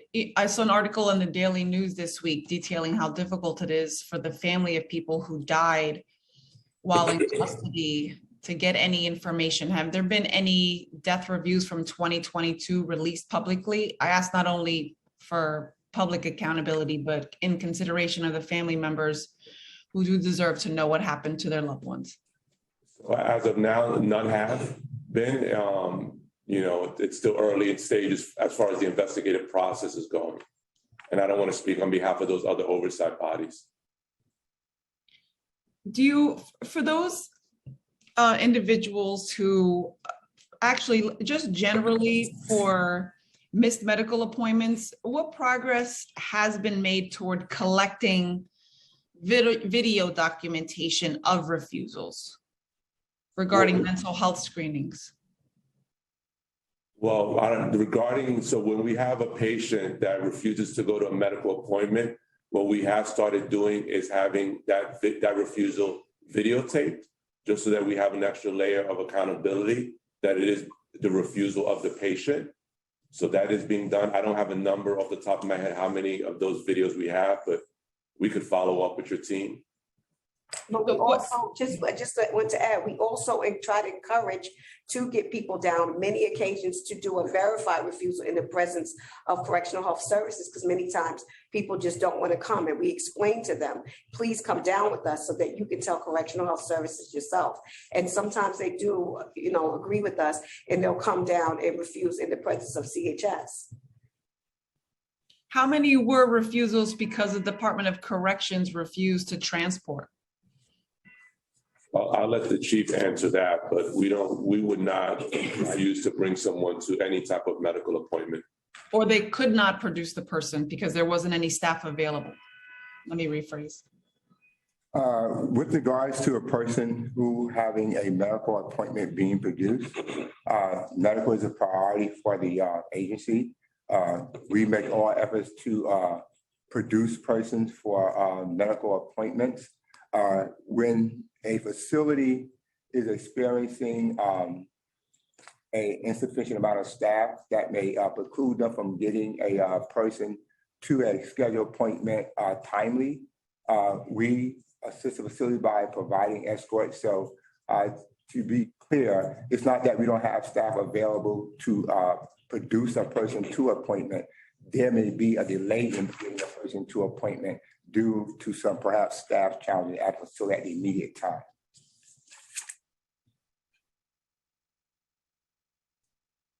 You're on mute, ma'am. Sorry. Are there plans to move the current PACE units? We have reports that yesterday a DOC staff member stated that they are moving current PACE units to make space for restrictive housing. Yes, Chief Stoops. Yes, as pertains to remodifying 2 PACE units to support our efforts with risk management accountability system, which will commence on July the 1st. We collaborated with our CHS clinical staff with regards to this move. CHS staff agreed with the department with the new locations and made several requests regarding modifications which would be needed in those units that were previously enhanced suicide observation housing. So the 2 units that were be removed from PACE units and moved to different parts of the facility would be buildings 17 and 19, which are currently PACE units, and they will be removed into a section of the GRBC, which is the Georgia Rental Center, into building 8 and 10. Is the planned implementation of RMAS to be fully operational by July 1st on track? Yes, ma'am, that has been my commitment. This week, the mayor explained a planned increase in uniformed officer headcount by saying they were needed due to punitive segregation plans. How would you describe the purpose of the RMAS units you are planning? So the staff that's going to be in restrictive housing, which is going to be RMAS, the Risk Management Accountability System, is not punitive segregation housing. As punitive segregation housing is defined, I would classify it as restrictive housing. And as we move away from our current model of restrictive housing to RMAS to comply with the Board of Corrections rule, what it is individuals that are going to be placed in those restrictive housing units are going to be placed there because of violent acts that they have committed either to other detainees or other staff members that work for the department. But they will be given the opportunity to be out of cell at level 1, a minimum of 10 hours. In order to ensure the safety of not only the detainees that are going to be in that restrictive housing unit, but also the clinical and social work staff that's going to be provided services for them, so that we can assist them with unlearning, responding to incidents of conflict in a violent way, requires significant staffing. That is also the opinion of our classification consultant that was recommended to us under the federal monitor, and that's how those staffing numbers came into play. I also think that there's been recommendations to work with the resources that you have, seeing as to how many officers are already on staff. How much capacity are you planning for the RMAS units? How many people do you anticipate being held in a unit on a given day? And this will be my last question because I see I have my colleagues here. what total number of staff, both uniform staff as well as program and healthcare staff, you mentioned social workers, will be assigned to these units? Can you give me some numbers? I can provide you a breakdown and a follow-up to give you all those numbers regarding the RMAS bed availability, the different levels. We'll also break down the programming staff that's going to be dedicated to those units as well. All right, well, we're looking forward to receiving some of these numbers and information today, in addition to the reporting you mentioned just a few minutes ago. So with that, I see a number of my colleagues with their hands raised, so I do want to turn it over to them. So I'll let the committee counsel call the staff. Answering.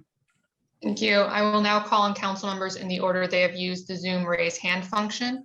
If you are a council member and would like to ask a question and you have not yet used the Zoom raise hand function, please do so now. Council members, please keep your questions to 5 minutes. The Sergeant at Arms will keep a timer and will let you know when your time is up. You should begin once I have called on you and the Sergeant has announced that you may begin. First, we will start with Councilmember Caban, followed by Councilmember Brewer, followed by Councilmember Hanif, Councilmember Narcisse, and Councilmember Stevens. Time starts now.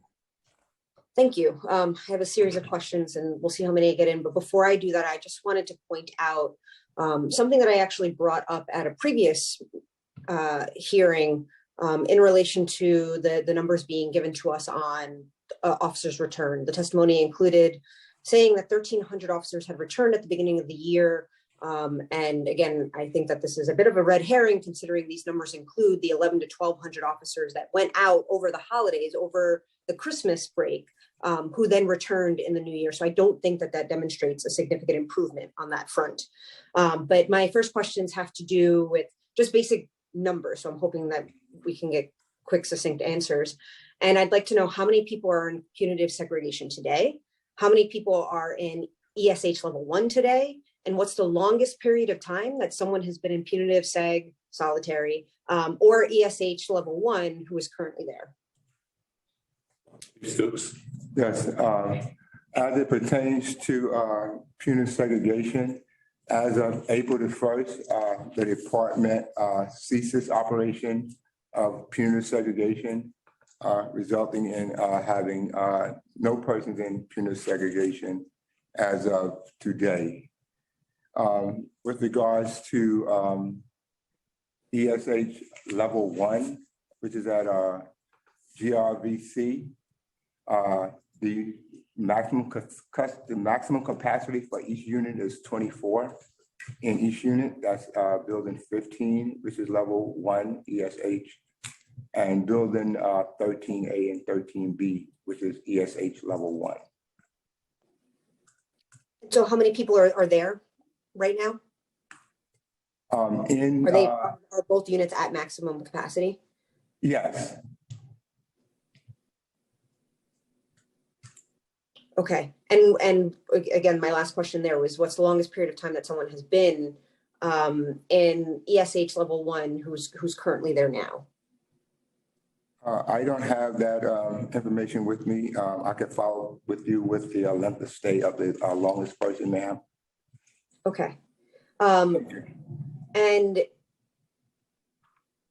can you describe to me what a typical day is like for a person in ESH level 1, and specifically when, where, in what conditions, including with respect to the restraints, what types of programs, how many hours a person in ESH level 1 has out of cell programming with other people in the same shared space on a typical day?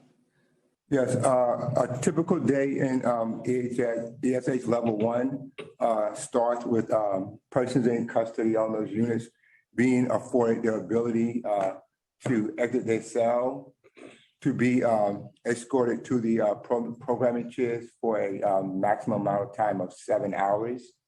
The persons that's in those units are also afforded the ability to participate in recreation if they choose. Those persons on those units are afforded a shower. They are entitled to in-person visits on the days of visitation or video visitation. They are partners that provides program services to those persons on those units if they wish to participate. Those persons have access to phones that they can make contact with their counsel and loved ones, in addition to being able to be escorted to the clinic for medical and mental health services if they wish to participate. Well, I just want to point out that I recently visited Rikers and the ESH units, and what I saw and what I heard from people was in pretty direct contradiction to some of the things that you're sharing here today. People reported not being able to access a shower for sometimes as long as a week at a time, not having out of cell time, not being brought out to programming, not getting medical attention for weeks at a time. Some folks who did make it into the shower, actually, while I was there, had been locked in the shower for many hours and had just been left there while we were there. And so those things are deeply, deeply concerning to me. And then the last thing I will ask is that, studies, including in New York City jails, show that people in solitary confinement are between 7 and 12 times more likely to engage in acts of self-harm. Would you agree that various forms of lock-in, and again, these units sounded, ESH, when I viewed them, were functioning like the functional equivalent of solitary. Would you agree that these various forms of lock-in, whether due to COVID, staff shortages, punishment, or other reasons, and the lack of access to basic services or meaningful human engagement, have contributed to the reported surging levels of self-harm over the past 2 years? That's just a Time simple expired.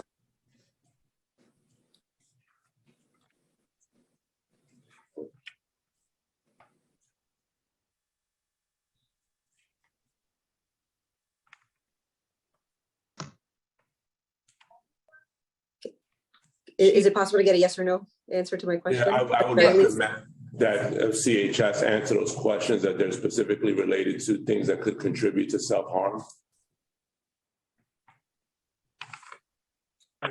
Can you please repeat the question?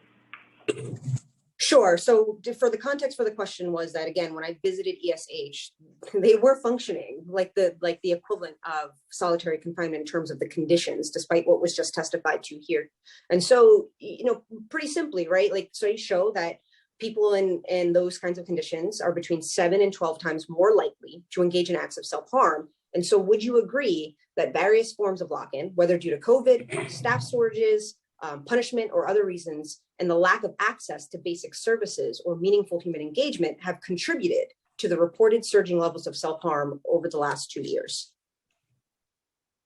Well, I think, there are many factors which are influencing increased self-harm rates, as we discussed. I think for individuals who are at any form of restrictive housing, CHS does work to ensure that their mental health and clinical needs are met. So that includes, reviewing charts and working with DOC and escalating any issues of production, for individuals who have higher risk mental health and medical needs.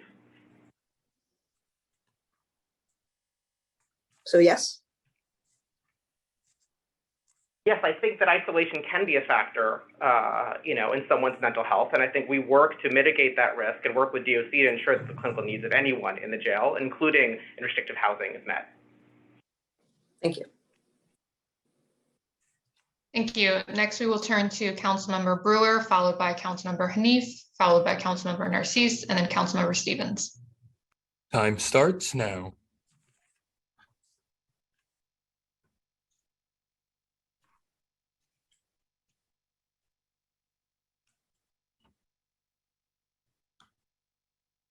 Thank you. Okay, thank you very much, Madam Chair and everyone. So I have a few questions, only because, particularly in terms of when somebody leaves Rikers. Since 2002, when Margarita Lopez was head of this committee, we've been having this same conversation. We heard earlier from one of the wonderful testimonies how important it is for therapy and a good psychiatrist and a good psychologist. Is there opportunity for a Medicaid card and follow-up to be part of the release? What is that status now? Maybe I should know it, but what is that status? So when you leave, you have a Medicaid card. Yeah. Thank you for the question. I'll refer to CHS to respond to that because it's a medical related question for discharge planning. So CHS within the mental health department has a robust social work and reentry department. They work closely with the clinical staff on the island to ensure that we are anticipating and meeting the needs of individuals who are being released from custody. So that includes not only clinic appointments and ensuring people have medication, but also Medicaid, and working on making sure services are in place for individuals who are leaving. Okay, so do you have data as to how many people actually possess a Medicaid card when they leave? And do you also have data as to who goes to an appointment with a qualified, either at H&H or maybe a federally qualified health center afterwards? Who does the follow-up? I don't mean to be rude, only that I've heard this for 30 years. And I don't think that that combination actually works. So I'm just wondering, does it? And what exactly data do you have? What data do you have to that effect? So it's not easy, but it needs to happen. Yes, so CHS is responsible for providing care in the jails. And what we do is we assess someone's needs and then, of course, anticipate those needs and refer them to the appropriate care in the community. We then rely on health and hospitals or other, I should say, other agencies and clinics to then provide that care. Okay, so you don't know how many people have insurance when they leave. You don't do, I'm just asking, you don't do anything to help them get insurance as they leave, and you don't actually know if they go to that appointment after they leave. I'm not saying it's your responsibility. What I'm saying is too many agencies, we operate in silos. We don't talk to each other. We don't actually follow the person.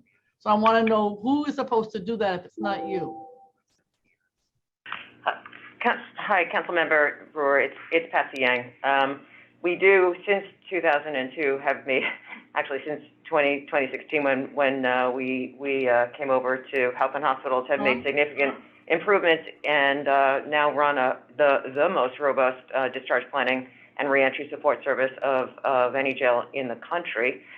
We begin day one to begin to assess the need for public assistance, in particular Medicaid, and we assist in applications and work very closely with the state and with HRA to ensure that people who are leaving custody have active Medicaid unsuspended.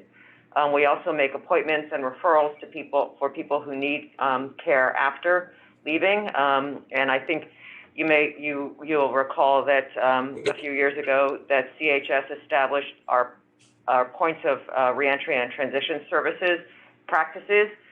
We have clinics now at Bellevue and at Kings County, where the CHS providers, the same doctors who will take care of you while you're in jail, can see you after release. It's a very accessible service where we have community health workers with lived experience who will meet you and facilitate your ability to make that appointment that we've made and to get you into care and to stay in care. And you can see the same doctor who you saw inside as you can see outside. Okay, two questions. So can you get us data though as to how many people do leave with Medicaid over the last year or so? I'd like to get that data. Yeah, we'll follow up with that. Okay, and then second, those that are, I know 12,000 plus missed appointments, how many people actually got an appointment? And then secondly, do you do any kind of a quality survey so that the person who's getting the services has some opportunity to evaluate them? Is that something that's part of your mode of operandi?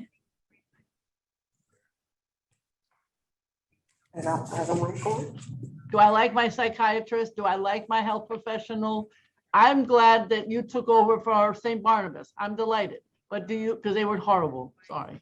But what is it that you, like, how do you evaluate based on the person who's getting the service? Like when I leave, I'm always getting these surveys. Do you do surveys for your patients? Do they get opportunity to evaluate the health service? Time. So patients, we don't perform surveys, but patients can communicate to us any concerns they have through the patient relations hotline. In addition, there's the health triage hotline, which is available, so patients can contact us and let us know if they have any concerns about the healthcare that they're receiving, and we follow up accordingly. Okay, people may not do that. It's something to think about. We always want an evaluation. We always hear that this is, and the chair deserves credit, biggest mental health facility is Rikers Island. It's not Bellevue, it's not Kings County, it's not Creedmoor. So this is the most important topic. So all I'm saying is we need a lot more data, in my opinion, than what you're providing. I know, I'm glad it's Health and Hospitals and there are lots of issues, but this data would be helpful. And I don't know that there's that much follow-up. Bellevue, Kings County, they're great, but where else are people going and what kind of services they're getting? And we cannot be siloed. So I'll leave it at that because I know my time is up, but every single person needs to be followed. What kind of service, when do they go, and they need help getting there. Thank you. Thank you. Now we will turn to Councilmember Hanif, followed by Councilmember Narcisse and Councilmember Stevens. Time starts now.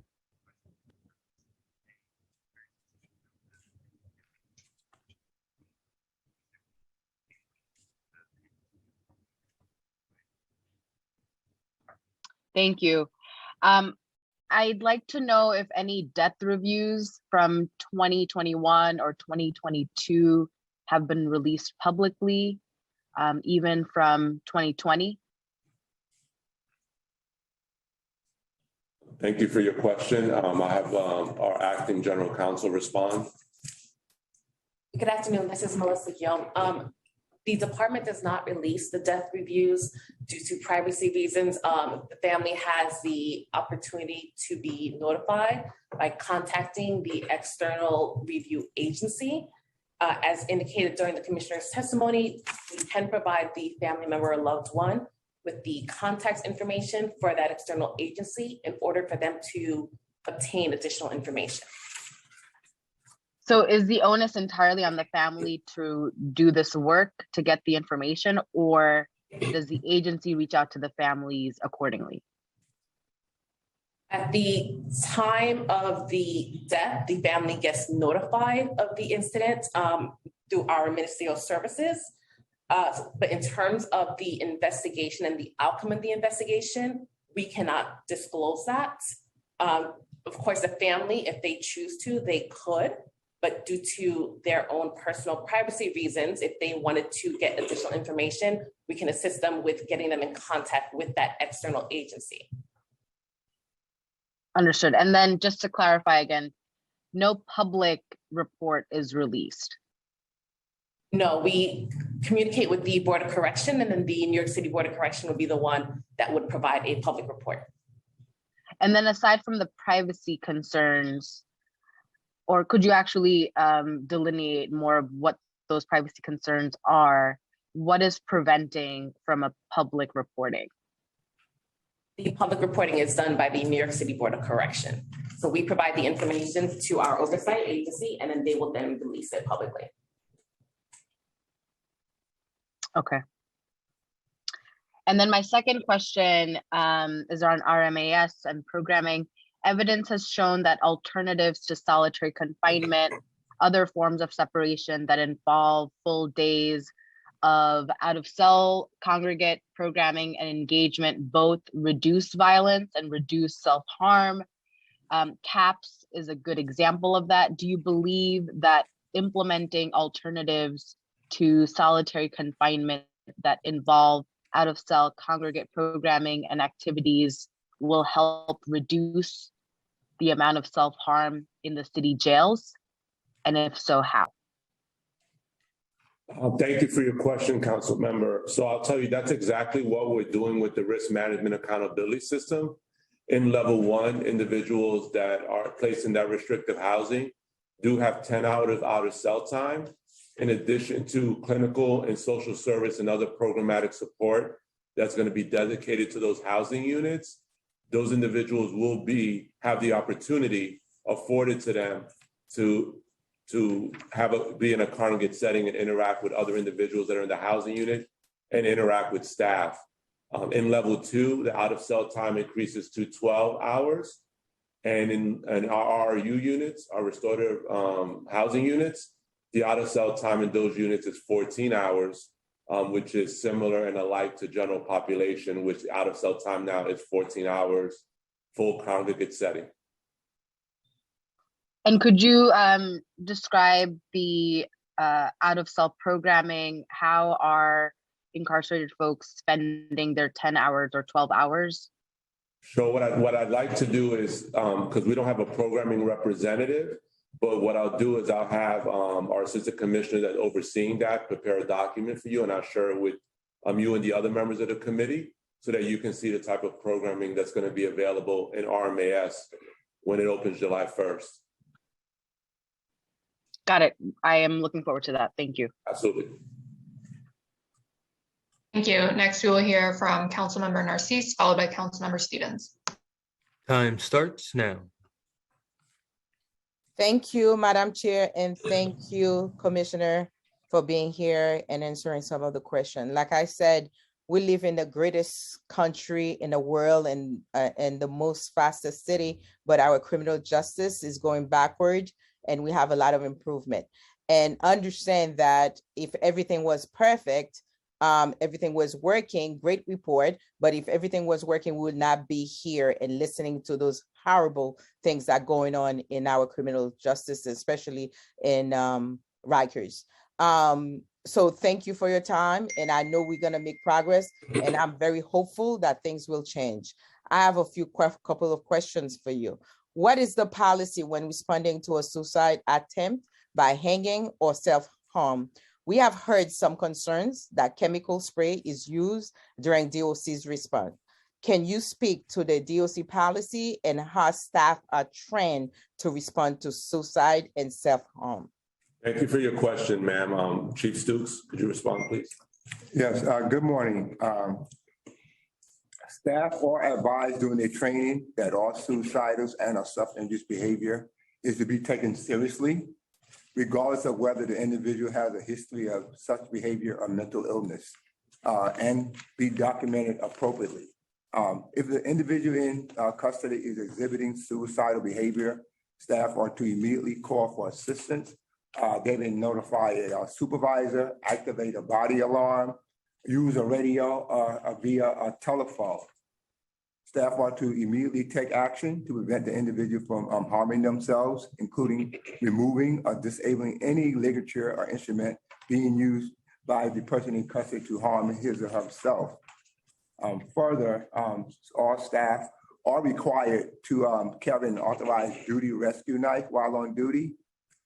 And if necessary, staff are trained and required to commence emergency first aid to individuals who is observed engaging in self-injurious behavior and who are to be provided with medical care without delay. And they are kept under constant supervision until such time.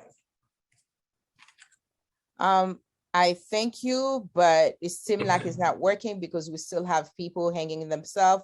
We heard the testimony from folks that have been under this process is not working. So that's apparently we need to do better. And I'm hoping that we can do better because we live in the greatest city in the world. We have to do better for our people. And another question I have, are those on suicide watch monitored 24 hours? What is the ratio of guards to incarcerated individuals during monitoring process? As I testified earlier, ma'am, when a person is placed on suicide observation by a clinical staff member, that person is assigned a one-on-one watch, which is performed by a correctional officer. And that person is assigned by a correctional officer to supervise them until they are removed from suicide observation by clinical staff. I thank you. Once again, we have to do better because we still have folks going to that and hanging themselves and killing themselves. But I hope, Commissioner, since you knew, and I pray to God that we have a better system and then we can prove to the whole world that we in New York City, in New York State, we can do much better, and United States in general, because when you're looking at other countries, they're doing much better than us, and we're supposed to be ahead of the time. So let's improve, let's do better for our people. Let's know that the system should not be used to handicap people, but to make them better and rehab them.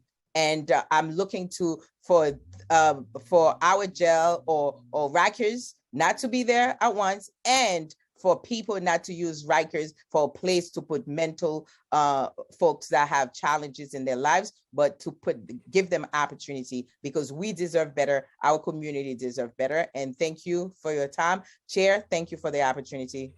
Thank you. Thank you. Next, we will hear from Councilmember Stevens. Starting time.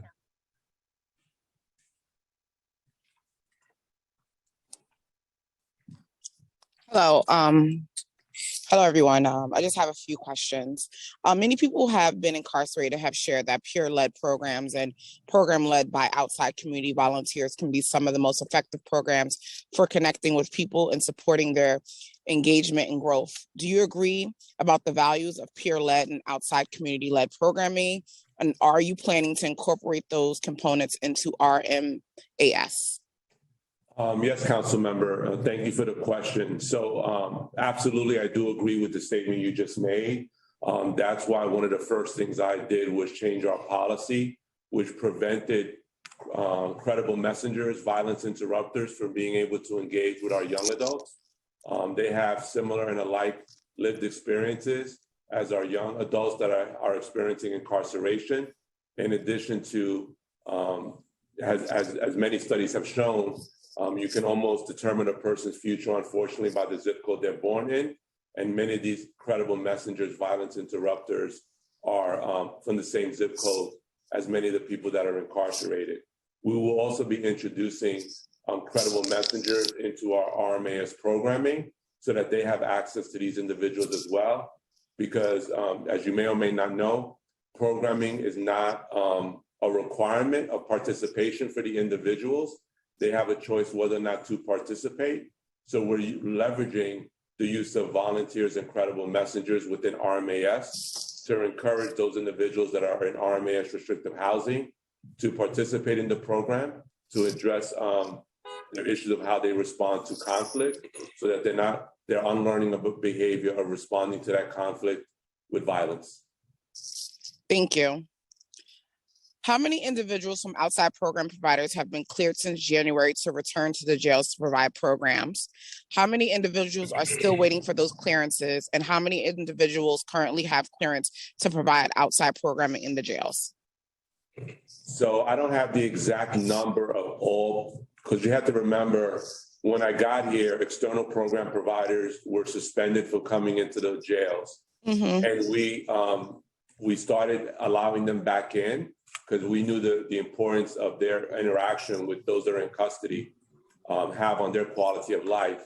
We also had to give those external contract providers time to ramp up their operations, to go back from having not been working in the facility to coming back in. So all of those contract providers already had clearance.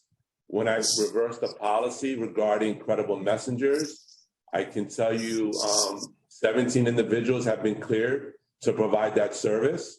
And we have a process in place where I work with the Deputy Commissioner of Programs and Community Partnerships to ensure that if there's any concern about any particular applicant seeking access to our facilities, that we have a discussion about that. And ultimately the decision rests with her and I, if that person has access. Okay, thank you. We can follow up with you regarding the actual number of individuals that are contract providers and volunteers. And in that group is also faith-based community leaders that come to the facility. Yes, no, thank you. Please follow with those numbers. I know me and committee members will love to get that information. And I just want to echo the importance of making sure that, we are looking to look at outside providers to come in and provide some of the services that we see, correction officers are not able to provide. And peer mentorship is one of those things that are truly important, that we need to continue to make sure that we're festering and growing as we're thinking about reimagining corrections in the city. Thank you. Thank you, ma'am. Thank you. Seeing no other council member hands, we will turn back to Chair Rivera for additional questions. I just have a quick question, I guess follow up for CHFs. Does CHS staff conduct follow-up assessments when people are removed from suicide watch and return to the general population? And how long after removal does CHS staff follow up with the person? And how often after the initial follow-up does CHS staff check in? So we have an individualized approach to suicide risk assessment, so it's different for every individual. In general, someone who's taken off, so suicide watch can only occur on our therapeutic housing units. So when we remove Suicide Watch, oftentimes individuals remain on the therapeutic housing unit where they continue to have enhanced levels of observation and treatment. So in that case, individuals would be seen daily still. For any individual who has been off of Suicide Watch and also in addition is deemed to not lead a therapeutic housing unit level of care, they go into GP and we follow up with them in accordance to what their needs are. And it's different for everybody. Agreed. So it's really based on their clinical need. That's what's really what drives it on an individual level. Absolutely. I just feel I'm just trying to get an idea of how we can be, you know, as proactive as possible, because the number 12,745 is haunting. And it is just missed medical appointments in the month of March alone. And I realize that you have mentioned it's the majority of it is due to refusal by incarcerated people, but you have also committed to providing that data to us. So I look forward to reviewing the report because that number is incredible in the worst way possible. Also, that proposal to hire 500 new correction officers, and you know, we do need to know why additional staff is needed, considering the resources that you have more than any other correctional system, and some of the comments that have been made by the federal monitor, et cetera. I know we haven't got an answer, and you've committed to also providing a breakdown of staff necessary for various posts and programs in the jails. So we look forward to getting that today. And I thank you for being here, for listening to the families. That was, to me, the most important part, is hearing from people directly impacted. So thank you for your testimony, and thank you for answering the questions. We're looking forward to that data and to anything else you can provide so that we can move forward with increased transparency from the department. Thank you very much. Thank you, ma'am. Thank you, ma'am. Thank you. We will now turn to testimony from members of the public. Please listen for your name, as I will be calling individuals one by one and will also announce the person who is next.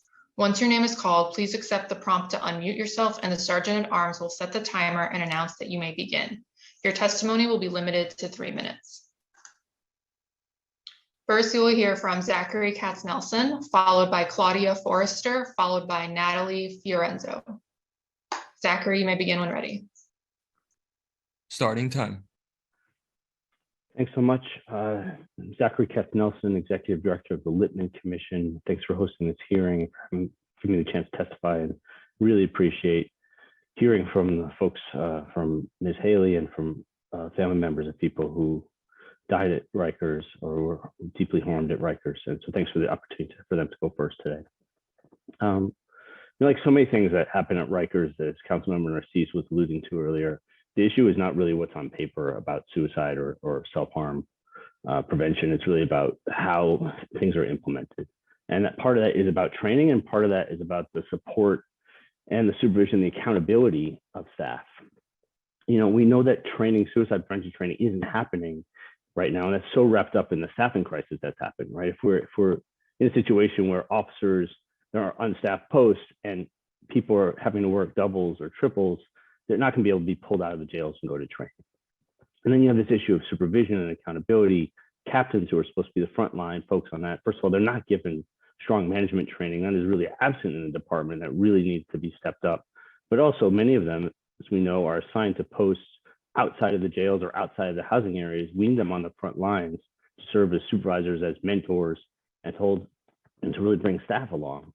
And I think there's a bigger issue though here, which is that right now, Rikers cannot safely handle the number of people that are locked up in our jails, nor can they operate the number of jails that are going. We've got almost 5,500 people locked up in 9 different jails, and we don't have 9 proper management teams. We cannot operate as a city this many jails. We have to shrink the population and allow DOC to consolidate operations into fewer jails.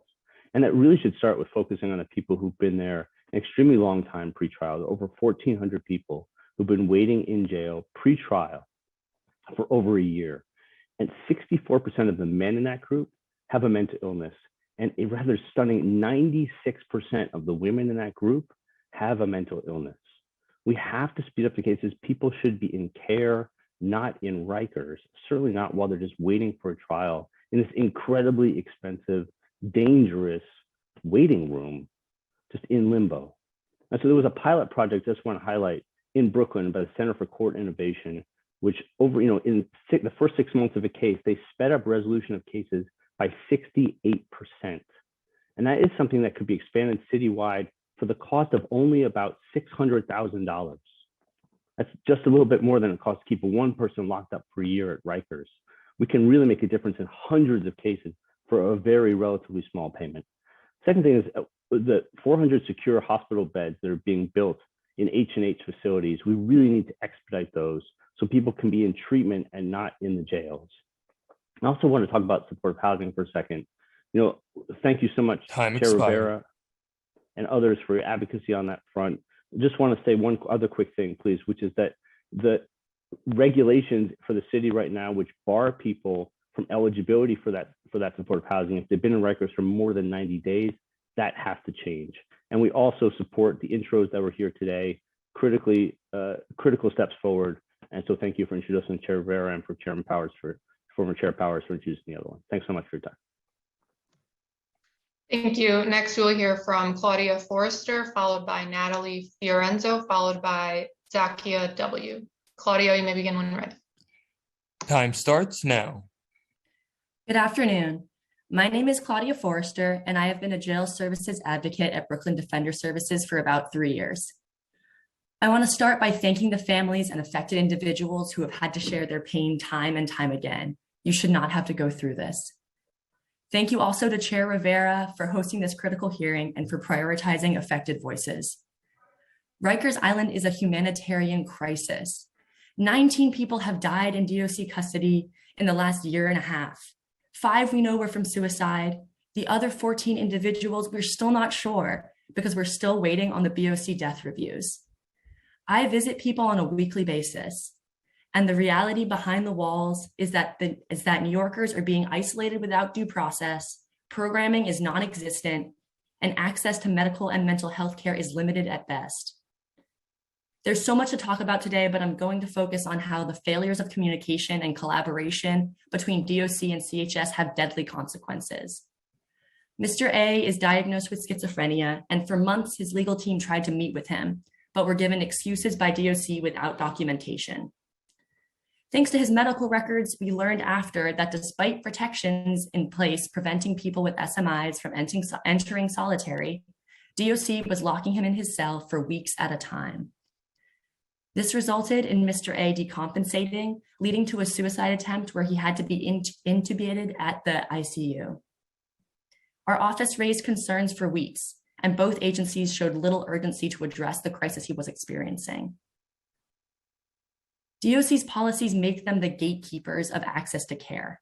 It's evident that the department fails their responsibility to people in their custody, and we must hold this agency accountable.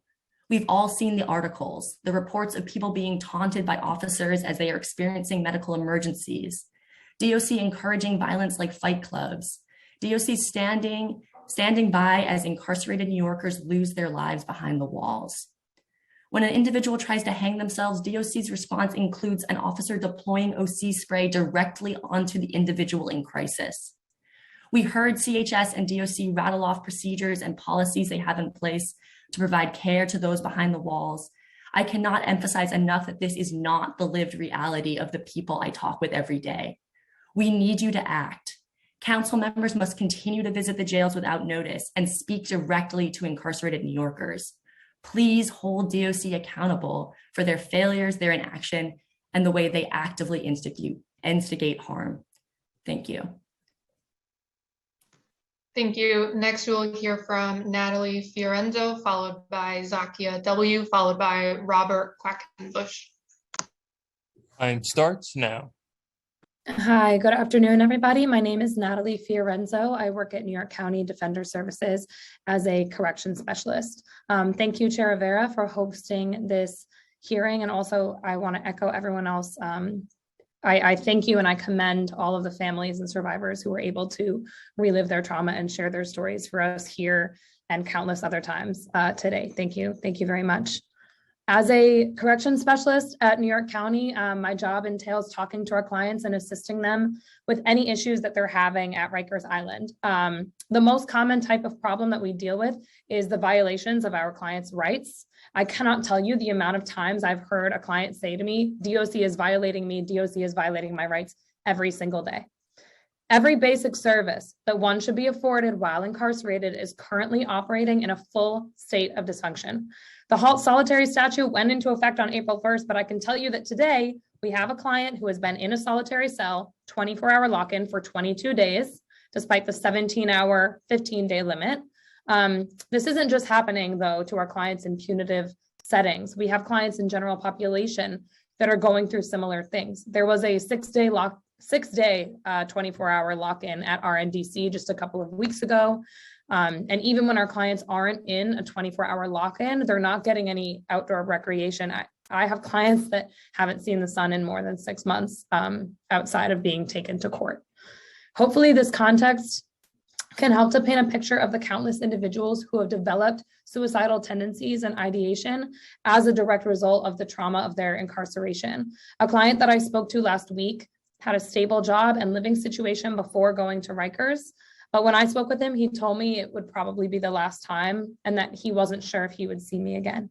He told me that he himself is not a violent person and he's never been much of a fighter. So being surrounded by the extreme violence, witnessing unprovoked slashings and stabbings and seeing fellow detainees being forced to fight in fight clubs, he's in constant distress. He does not sleep. He feels that he can't let his guard down for a second, fearing what might happen to him.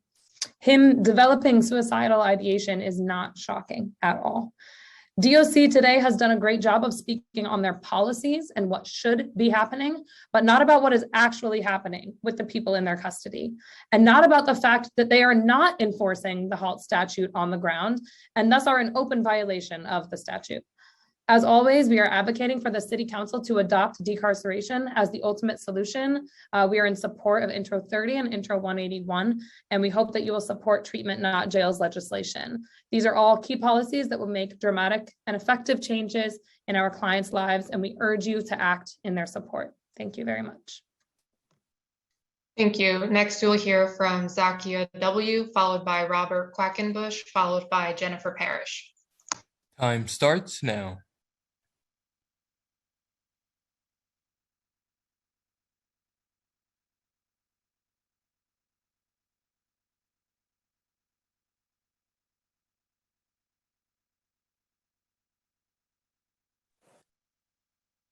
Thank you for unmuting me. I appreciate that. Hello, everyone. My name is Zakia Workino. I'm a social worker at the Bronx Defenders. Our client, Mr. Rafael Rosado, whose permission we have to use his name and share his experiences, was emphatic about having his story shared with you all today. Mr. Rosado has struggled with suicidal ideation while in DOC custody at the loss of his son. He has been arbitrarily taken off suicide watch multiple times, despite his legal team's repeated requests to CHS and DOC to keep him under suicide watch due to his high risk. He said if it wasn't for the advocacy of his legal team while actively suicidal, he would not be here today. During a time while on suicide watch, clinicians discovered that he had been without correct supervision for days on end. Tragically, the neglect of Mr. Rosado's mental health needs led him to attempt suicide by hanging himself on March 4th, 2022. His suicide attempt was later labeled as a manipulative gesture, quote, on his medical records. As a result of the incoherent, inconsistent, and poor care Mr. Rosado was receiving, he attempted to take his own life 2 other times, with one of those attempts not being documented at all. Moreover, Mr. Rosado reports that a DOC supervisor has been negotiating with him to be taken off suicide watch yet again. As described by Mr. Rosado, he was told that if he agrees to be moved to general population, the supervisor would make sure that he still gets clinical visits twice a day, Mr. Rosado shared that where he would be moved to would have a different supervisor who has worked with high-risk individuals. As Chair Rivera mentioned in the opener, DOC staff truly needs more training so that there is more compassion and understanding regarding folks who turn to self-harm and experience suicidal ideation. This is reflected in the fact that staff are negotiating with a person who is actively suicidal. While yes, Mr. Rosado needs these clinical visits, which he's currently getting, placing him among general population is a stressor and a risk factor for someone with such vulnerable mental health. As Councilmember Caban mentioned, there are other stories like this. We at Bronx Defenders have countless other examples, painfully similar to Mr. Rosado's. The reports released by CHS and DOC are insufficient in detail, and we are hopeful that Introduction 30 will offer more clarity. Arbitrary and unreasonable long lockdowns exacerbate suicidal ideations and self-harm behavior, as do solitary confinement and restrictive housing placement. Bronx Defenders will be submitting written testimony. Thank you. Thank you. Next, we will hear from Robert Quackenbush, followed by Jennifer Parrish, followed by Simi Kaur. Time starts now. Good afternoon. I'm a staff attorney at the Legal Aid Society Prisoners' Rights Project. We thank the council for its attention to this issue. We are counsel in Nunez, with which you are all familiar, and Agnew, which is challenging DOC's denial of access to medical care, in which a contempt motion is currently pending. Based on our decades of experience in jail and suicide prevention, we offer these recommendations. First, the city should retain an outside expert to assess jail suicide prevention policies, their implementation, and the interagency cooperation needed to make these policies work. Suicide prevention is a core responsibility of both correctional leaders and medical providers, and it requires a high level of coordination. Over the years, though, we've seen too much finger pointing between DOC and CHS when systems break down. We recommend the city hire an outside consultant like Lindsay Hayes, the nation's foremost expert in suicide prevention in jails and prisons, as the state prison system has done, to give an independent and unbiased view of what the agencies can do better. If a mere consultation proves insufficient, the city should create a suicide prevention czar with expertise and authority to cut through barriers to creating safer conditions. Second, through litigation, we've identified several concrete practices that could save lives. Intake staff conducting mental health assessments must have access to records concerning a person's previous in-custody self-harm. Our litigation has shown that these records exist, but intake officers do not have access to them, and they instead make risk assessments based only on the self-reports of a person who may be in crisis. Let me be clear, HIPAA explicitly permits this kind of information sharing in the correctional context, and the city must take advantage of that HIPAA exception. Just like Councilmember Brewer was mentioning earlier about agencies operating in silos, in this context, the silos kill. And we urge the city to take all measures appropriate to break those silos down. Also, every person entering DOC who has engaged in self-harm should be referred for an emergency, not routine, an emergency mental health referral, no exceptions, and no matter how long ago the previous in-custody self-harm occurred. The city must also guarantee that all mental health referrals take place as scheduled, without delay, even during a lockdown. And third, turning to the pending legislation, we thank the council for its attention to ensuring that medical services are not suspended during lockdowns. We're happy to work with the council to address operational requirements that ensure this outcome and that create a clear duty for both routine and emergency mental health referrals to occur during a lockdown. While this would require substantial interagency cooperation, this is exactly why the agencies need an outside expert to show them how this could be done safely. We thank the council for its attention to this most serious issue, and we look forward to working with you in the future. Thank you. Next, we will hear from Jennifer Parrish, followed by Simi Kaur, followed by Kelly Grace Price.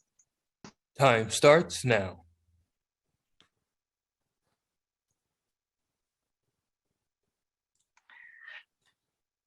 Good afternoon. My name is Jennifer Parrish. I'm the Director of Criminal Justice Advocacy at the Urban Justice Center and a member of the Jails Action Coalition and the Halt Solitary campaign. Thank you for convening this oversight hearing, allowing family members and those who've been incarcerated to testify first, and for introducing the bills on the committee's agenda today.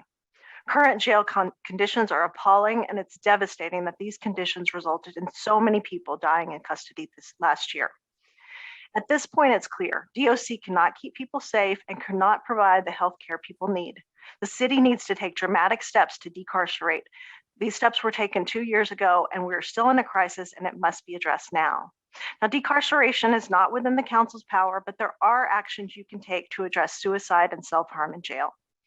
First, you must pass legislation to end solitary confinement entirely. We know that more suicides occur in solitary confinement than in other units.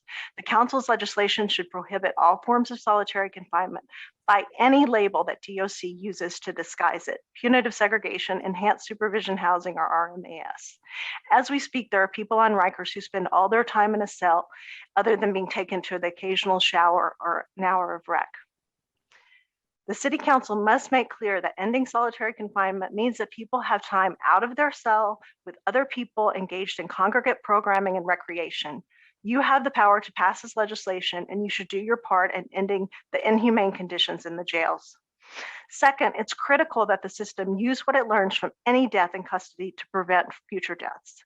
The current administration does not appear to prioritize doing so, as it's not reconvened the Suicide Prevention Task Force started during the previous administration.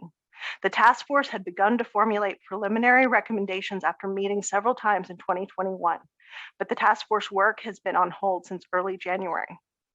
The council can promote investigation of deaths in custody and responding systematically by passing legislation, codifying and enhancing the Board of Correction healthcare minimum standards on deaths in custody. That legislation should include provisions that improve the process for notifying families and increase the amount of information shared with them. Specify timelines for the board to complete its investigation of deaths in custody. Require more transparency regarding the process, including posting of the results and Department of Correction and CHS response to those. Provide for regular convening of a review board involving all the relevant agencies, and demand transparency about DOC and CHS efforts to implement the board's recommendations and to hold accountable staff who were found to have committed wrongdoing. The council must make sure that the system learns from tragic deaths in custody and makes necessary changes to policies and practices and holds those involved accountable, and that families and the public know what, if any, actions have been taken. We know that the board can complete quality reviews given their investigation into the suicide attempt of Nicholas Feliciano, but there have been no reviews of all the deaths that occurred that have been last year that have been released publicly. The board needs to be required to do so, and it also needs to have those resources. Thank you. Thank you. Next, we will hear from Simi Kaur, followed by Kelly Grace Price, followed by Sarita Daftery. Time starts now. Good afternoon, everyone. My name is Simi Kaur. I'm an attorney at Youth Represent, and we serve criminalized young people through direct legal services, impact litigation, and policy advocacy. I want to thank Candy Haley, Melania Brown, Akeem Browder, and Madeline Feliciano, and I'm so sorry that you have to share that testimony. Prior to my time at Youth Represent, I was a public defender for 4.5 years, and I bore witness to the violence and suffering that my clients experienced at Rikers and the boat on a daily basis. While the recent suicide and self-harm statistics coming out of New York City jails are alarming, they fail to capture the full scope of the harm that jails do to the well-being and mental health of those caged there and those that love them on the outside. Even if they never attempted self-harm, the majority of my incarcerated clients expressed feelings of hopelessness, despair, and depression due to the conditions they were trapped in, and they expressed these feelings long after they were released as well. One young person I represented saw someone try to hang themselves during his very first week at Rikers. The same week, he saw someone else be raped. He couldn't sleep or eat afterwards and received no mental health support or any other support. The charges against him were eventually dismissed, but the trauma of that experience has stayed with him long past his time there. And even if his case hadn't been dismissed, even if he had been convicted of something, he still did not deserve to go through that. No one deserves to go through that. In 2019, when Nicholas Feliciano attempted to kill himself at GRVC and was left hanging for over 7 minutes, official DOC reports characterized his suicide attempt as a, quote, manipulative gesture. Zakiya Warkano of the Bronx Defenders also spoke about this, and we know it's not a one-time occurrence. A manipulative gesture. I think this speaks volumes about the institution that we're talking about tweaking. It's an institution that is built upon devaluing the lives of poor Black and Latinx people. And in this system, despair and hopelessness are not bugs, they're features. They are the point. And instead of holding DOC accountable and shrinking its budget, the mayor wants to reward the agency and has proposed giving even more funding and even more officers. The council must reject this funding increase in the budget. I also want to echo others who've spoken before me to say we must end solitary confinement, and existing DOC funding should be reallocated to provide actual mental and physical health care to the people incarcerated there. Most importantly, though, our focus must remain on decarceration and letting people go. And finally, instead of the mayor's plan to continue sinking money into failed institutions that don't keep anyone safe, we endorse the Brooklyn Movement Center's report on investing in Black futures, which lays out a comprehensive plan for taking money from the bloated budgets of NYPD and DOC and reinvesting it back into housing, healthcare, and education, and doing things that will actually keep all of us safe. Thank you.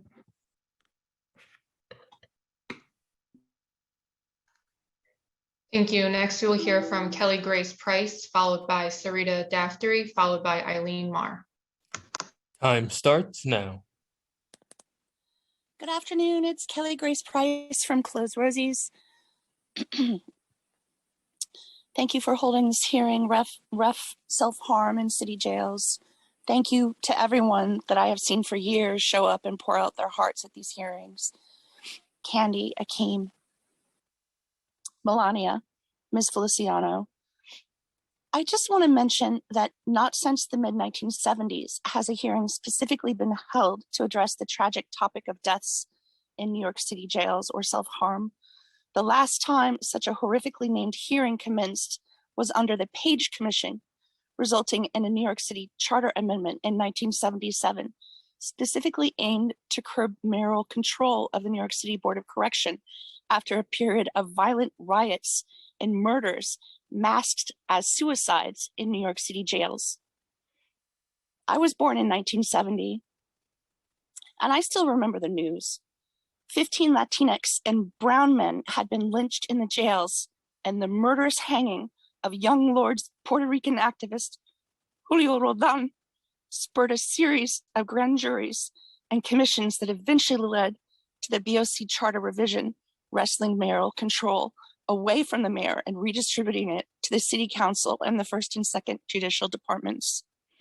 Today, some 50 years later, the spate of deaths in our city jails is greater in number at 19 over the past year than it was in the 70s. The 15 murders that spurred the Page Commission and other grand juries to examine deaths in our city jails and spur the charter revision, giving the BOC more autonomy from the mayor, was done in vain. The offshoot of the charter revision was, among a few other changes, and the number one thing that the charter revision did to the BOC was give a rotating appointment mandate for board member appointments. Now, I've turned in my written testimony and I go over ad nauseum how our last mayor thwarted the appointment process and kneecapped the Board of Correction, our most important and precious oversight vehicle. I really hope that the City Council reads my testimony carefully and considers how moving forward it can wrest control, its 1/3 control back over the board, because the board is our most important oversight vehicle. I've included in my testimony, my written testimony, various links to Board of Correction members citing the importance of this change in the BOC charter. I've included different foils with different documents proving that the way that the last mayor appointed BOC members was against the grain of the Time charter. expired. And I very much hope that the city council sees that this is the most important and precise thing that it can do to wrest oversight and control over the jails. Thank you. Thank you. Next, you will hear from Sarita Daftery, followed by Eileen Marr, followed by Melissa Vergara. Time starts now. Thank you and good afternoon. I'm Sarita Daftery, a co-director at Freedom Agenda. I want to thank the chair and council members for convening this hearing, for introducing the bills that you have, and for being allies. You've heard stories of torture, anguish, and human rights violations today, and for the past several years, from formerly incarcerated people and family members. It is because of their bravery that what happens on Rikers is no longer hidden, but their bravery has to be rewarded with action. The Department of Correction is still allowed to operate a penal colony where rules depend on the whims of staff who repeatedly abuse their power with impunity. Of course, a system that operates with no compassion will generate horrific amounts of trauma, self-harm, and suicide. You've heard so many stories today, but I think the more that we hear direct insight from what is happening in the jails, there's never enough. So I'm going to share an experience conveyed by one of our members. This month, one of our members went to visit her son. He's 22 years old. He's been on Rikers for 4 years awaiting trial since he was 18. Due to the suspension of visits during COVID and the difficulty of traveling to Rikers from her home in outer Brooklyn, this is the first time she had actually seen her son in more than 2 years. Unfortunately, while she was there, a visitor was arrested on suspicion of bringing contraband. So they didn't allow anyone that day to have a contact visit with their loved one. After 2 years and traveling nearly 2 hours on 3 trains and a bus, she could not hug her son. This is in a system where everyone knows that officers are bringing in contraband every day and they rarely face consequences.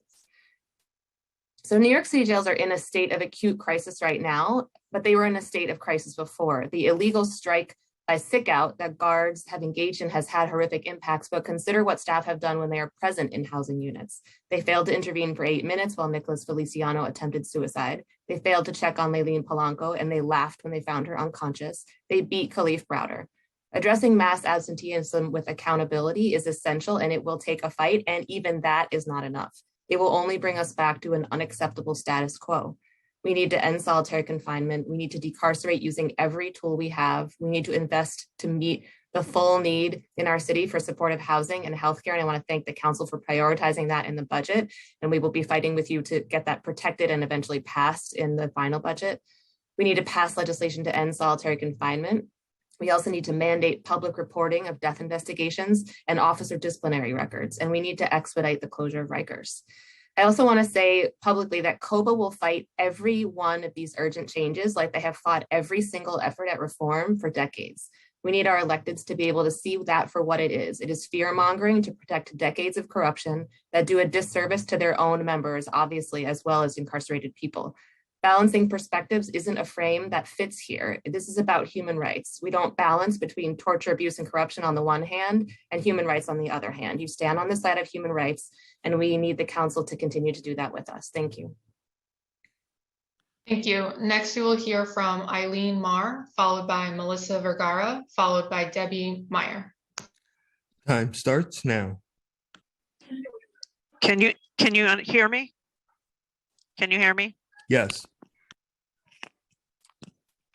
Okay, sorry about that. Good morning. Thank you for allowing me to testify this afternoon. I am Eileen Marr, and I'm a civil rights union leader with Vocal New York. I am also a woman who is a survivor of domestic violence and who was formerly incarcerated. Before I begin, I would like to show you my arm. This is one of my favorite spots.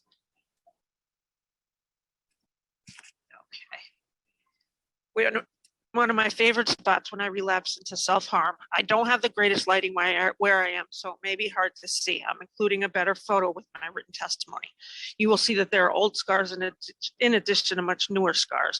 With that said, I would like to begin by saying that suicidal ideations and sometimes the follow-through are not self-harming, and self-harmers, when doing so, are not experiencing suicidal ideations.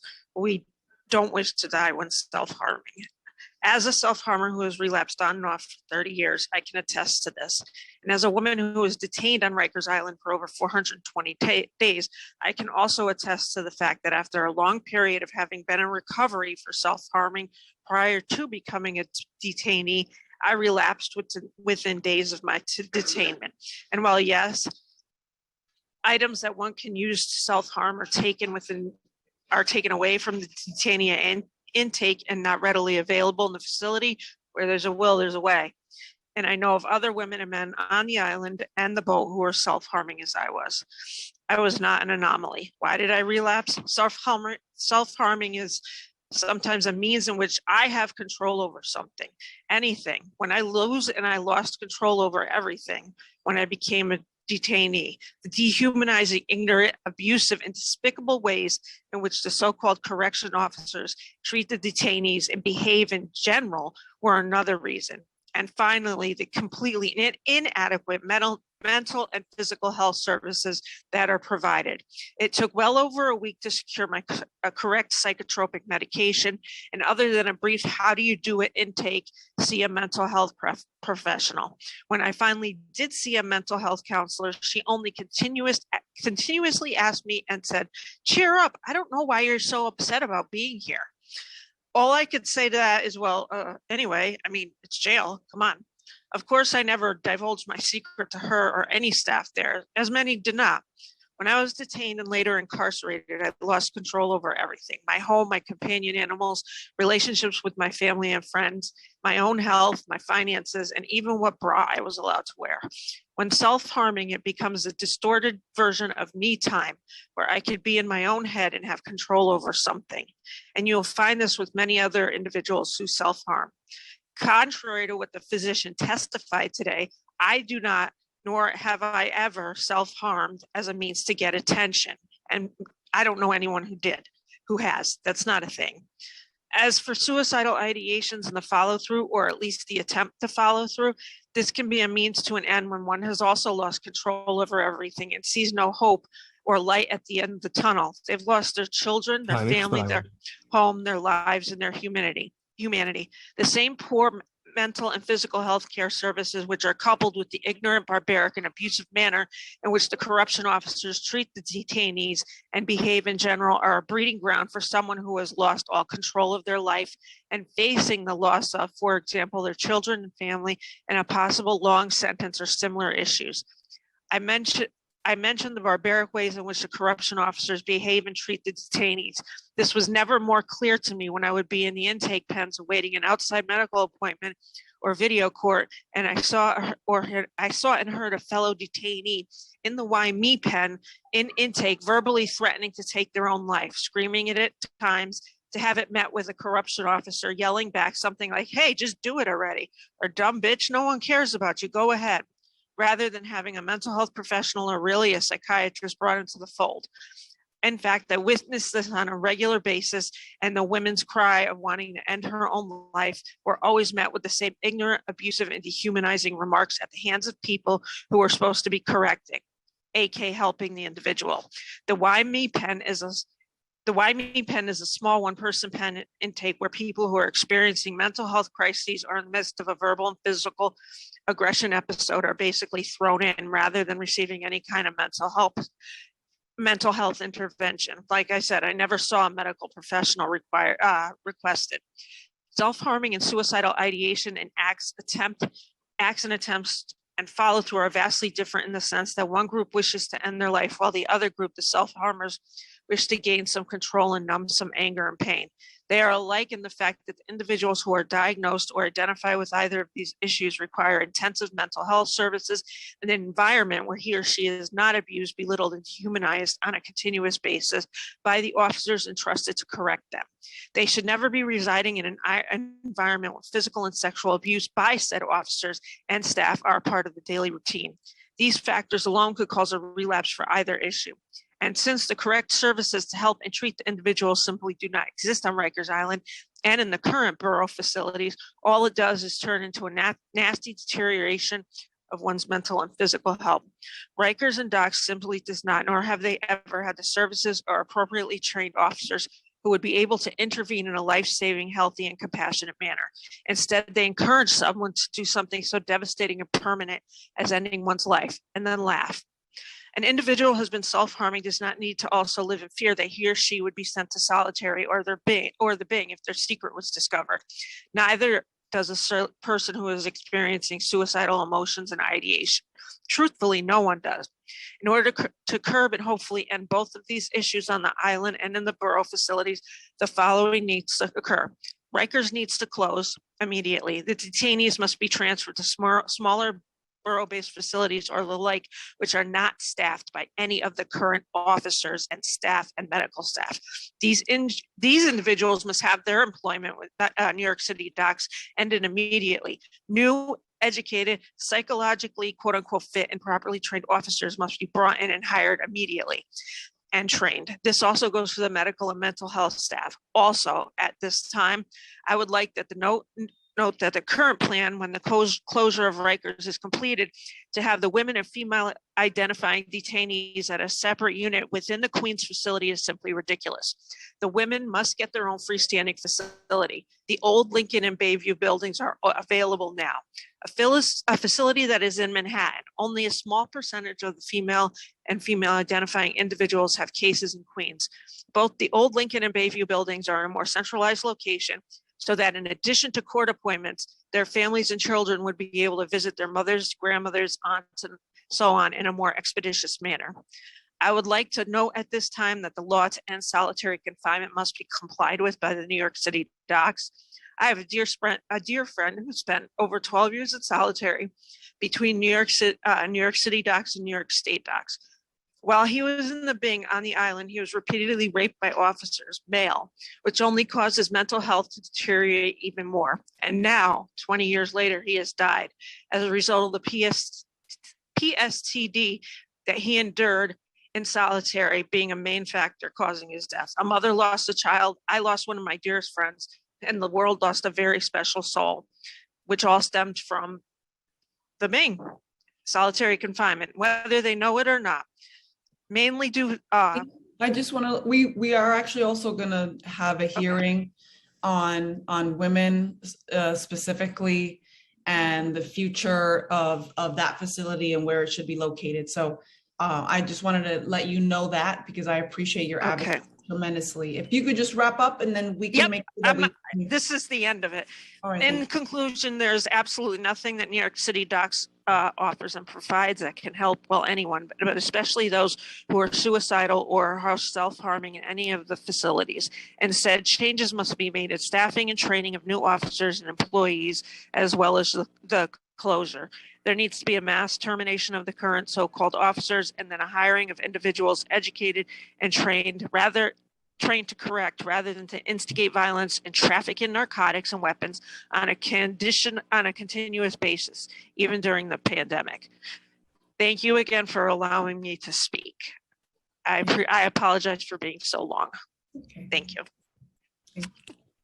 Thank you. Next, we will hear from Melissa Vergara, followed by Debbie Meyer, followed by Roger Clark. Time starts now.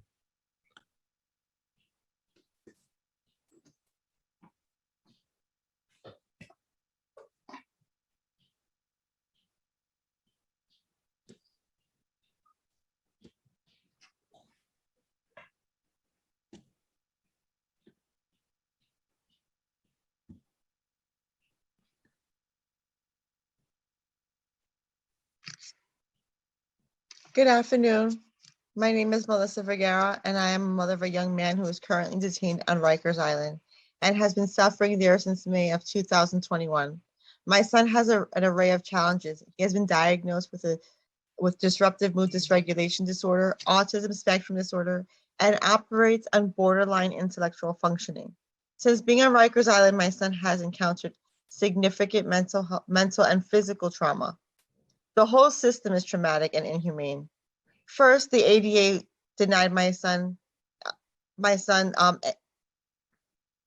the ADA denied my son the opportunity for treatment, even with the recommendations of a psychiatrist from task. Instead, they found it more appropriate to keep my son in a facility and a system that leads to abuse, trauma, and is the opposite of rehabilitation. Rikers Island is not equipped to rehabilitate anyone. I had contacted the facility several times to inform them of my son's diagnosis, and unfortunately was hit with the reality that correctional officers do not have any awareness or empathy to mental illness. I have heard, "You are calling me because your son gets mad," and "Ma'am, I don't know nothing about mental illness, call 311. My son has been pepper sprayed during a mental health episode and locked in his cell with no food or mattress for several days. It took months for my son to get seen by a mental health provider. However, mental health on Rikers Island is a prescription to medication because they receive no form of therapeutic care. Currently, this system prioritizes the hiring more officers, which has been proven to be ineffective, rather than what is effective, and that's those with the credentials and education and human behavior and development and rehabilitation. My son was placed in solitary confinement for over 5 weeks. A person whose diagnosis is known and documented in their system. However, because correctional officers found isolation to be more appropriate, he was placed there. My son would call me and tell me how he felt like he was losing his mind and he couldn't take it anymore. Do you know how hard it is for a mother to hear their child breaking down? Especially in a system that is known to break people down and to destroy them, a system that is known to kill people. People on Rikers Island continue to be treated as though they are no longer human beings. They are deprived of resources that are necessary for their basic human needs. Mental health care and medical care, decent food, a bed, fresh air, recreation, all those things are denied or lack of access to them. These are not privileges. These are human rights. The protocol for getting medical or mental health care requires people to call sick call by 10 a.m. So if they miss that 10 a.m. deadline, they have to wait till the next day. My son had COVID in December and contacted sick call for 3 days. He only received medical care after passing out during a virtual visit with me, something I had to watch. Mayor Adams, City Council members, we do not need any more correctional officers.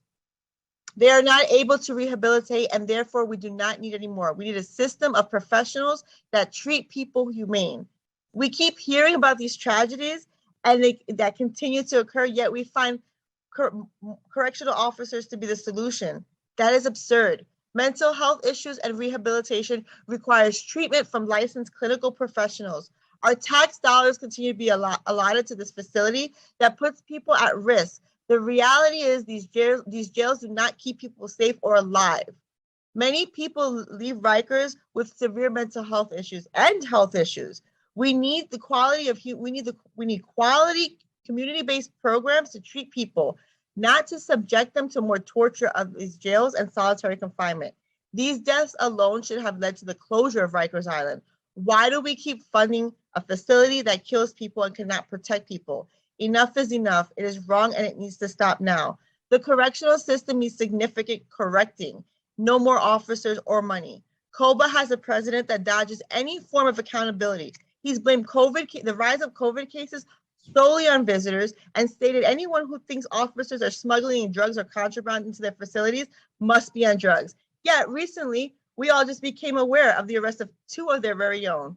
Rikers Island cannot be fixed. It needs to be shut down, and we need to get a system that treats people and keeps people alive and rehabilitates people. Thank you and have a good day. Thank you.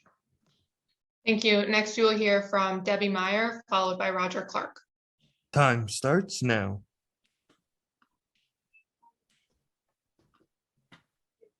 Thank you. Thank you to the panel and others whose stories just don't pull our heartstrings, but frame our problems so well. They were so powerful. I keep feeling the pain coming through my screen. My name is Debbie Meyer, and I'm a Layla Bundles Community Scholar at Columbia University. I'm a member of the Arise Coalition at Advocates for Children, and I'm a member of the Dyslexia Alliance for Black Children. Most importantly, I am the mother of a dyslexic son and the wife of a dyslexic man. I want to ask you all, did you know that 95% of people can learn to read? Do you know how few actually do learn? We teach just over 1/3 of our students to read at grade level. Do you know how many of these readers have parents that can outsource the reading instruction because the school failed to teach these kids? The ability to read is not connected to intelligence. It isn't connected to poverty. It's not connected to race or home language. It's connected to reading and writing instruction. The ramifications of not learning to read are clear. Kids are frustrated. They ask for attention through poor behavior. They develop school anxiety, leading to other mental health issues. They get behavioral IEPs that don't drive literacy instruction. They can't do grade level work. Many drop out of school. They don't have college or career options. And the mental health problems that have begun and continue unless mitigated. It is heartening to hear Mayor Adams address the dyslexia to prison pipeline and Chancellor Banks talk about the literacy crisis in their remarks. The statistics are shocking, but not surprising. 80% of prisoners are underliterate, under 6th grade level. But several peer-reviewed studies have shown that nearly 50% of prisoners are dyslexic and functionally illiterate. This is due to poor instruction and lack of recognition of dyslexia. Dyslexic kids do not need special instruction. Rather, they need more and often repeated good instruction that benefits all students. Dyslexia is 10 times more prevalent than autism. It's clearly the responsibility of the school system to teach students to read, and for teaching colleges to prepare teachers to teach kids to read. Until this happens, though, what can our criminal justice system do to make sure those involved in it can learn to read or receive the accommodations they deserve to access literacy? My son is lucky. He was illiterate in 4th grade. We had the resources for a private neuropsych evaluation. We didn't wait for years for one for the public system. We had the resources for an attorney to help us navigate the education system and get our son into the Windward School for dyslexic students. We had the resources to front 2 years of tuition at Windward while the DOE and Controller's Office held our reimbursement. It takes twice as long for a 4th grader to learn to read than it would take a 1st grader. My kid learned, and we thank the taxpayers for supporting my son in his education. He's back in public school, and he left so many kids behind. I wonder where they are now. Let's invest in literacy screening in the criminal justice system. Let's invest in reading instruction. With little funding, defense attorneys and social service organizations can offer screenings. Clearly, there's time to screen and teach people to read in our jails and prisons. Let's let the underliterate in our prisons have a first chance at an education that can help them with health and mental health, career, and even college. Thank you. Thank you. Next, we will hear from Roger Clark. Time starts now.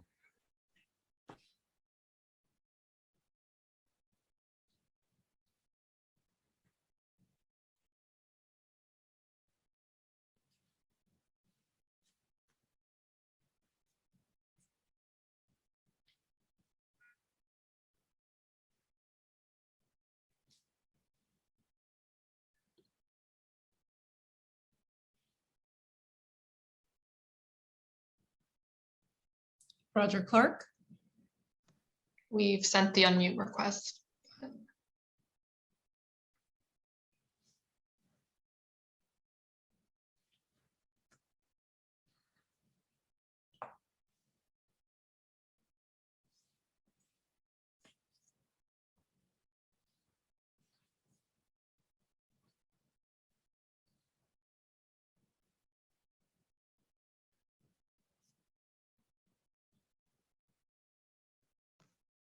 So Roger was our last witness. So this concludes the public testimony. If we have inadvertently forgotten to call on someone to testify, if that person could raise their hand now using the Zoom raise hand function, we will try to hear from you now.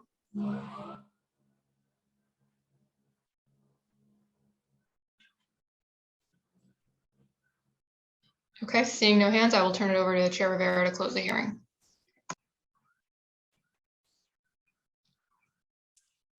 Thank you so much, everyone. That concludes today's hearing of the Committee on Criminal Justice.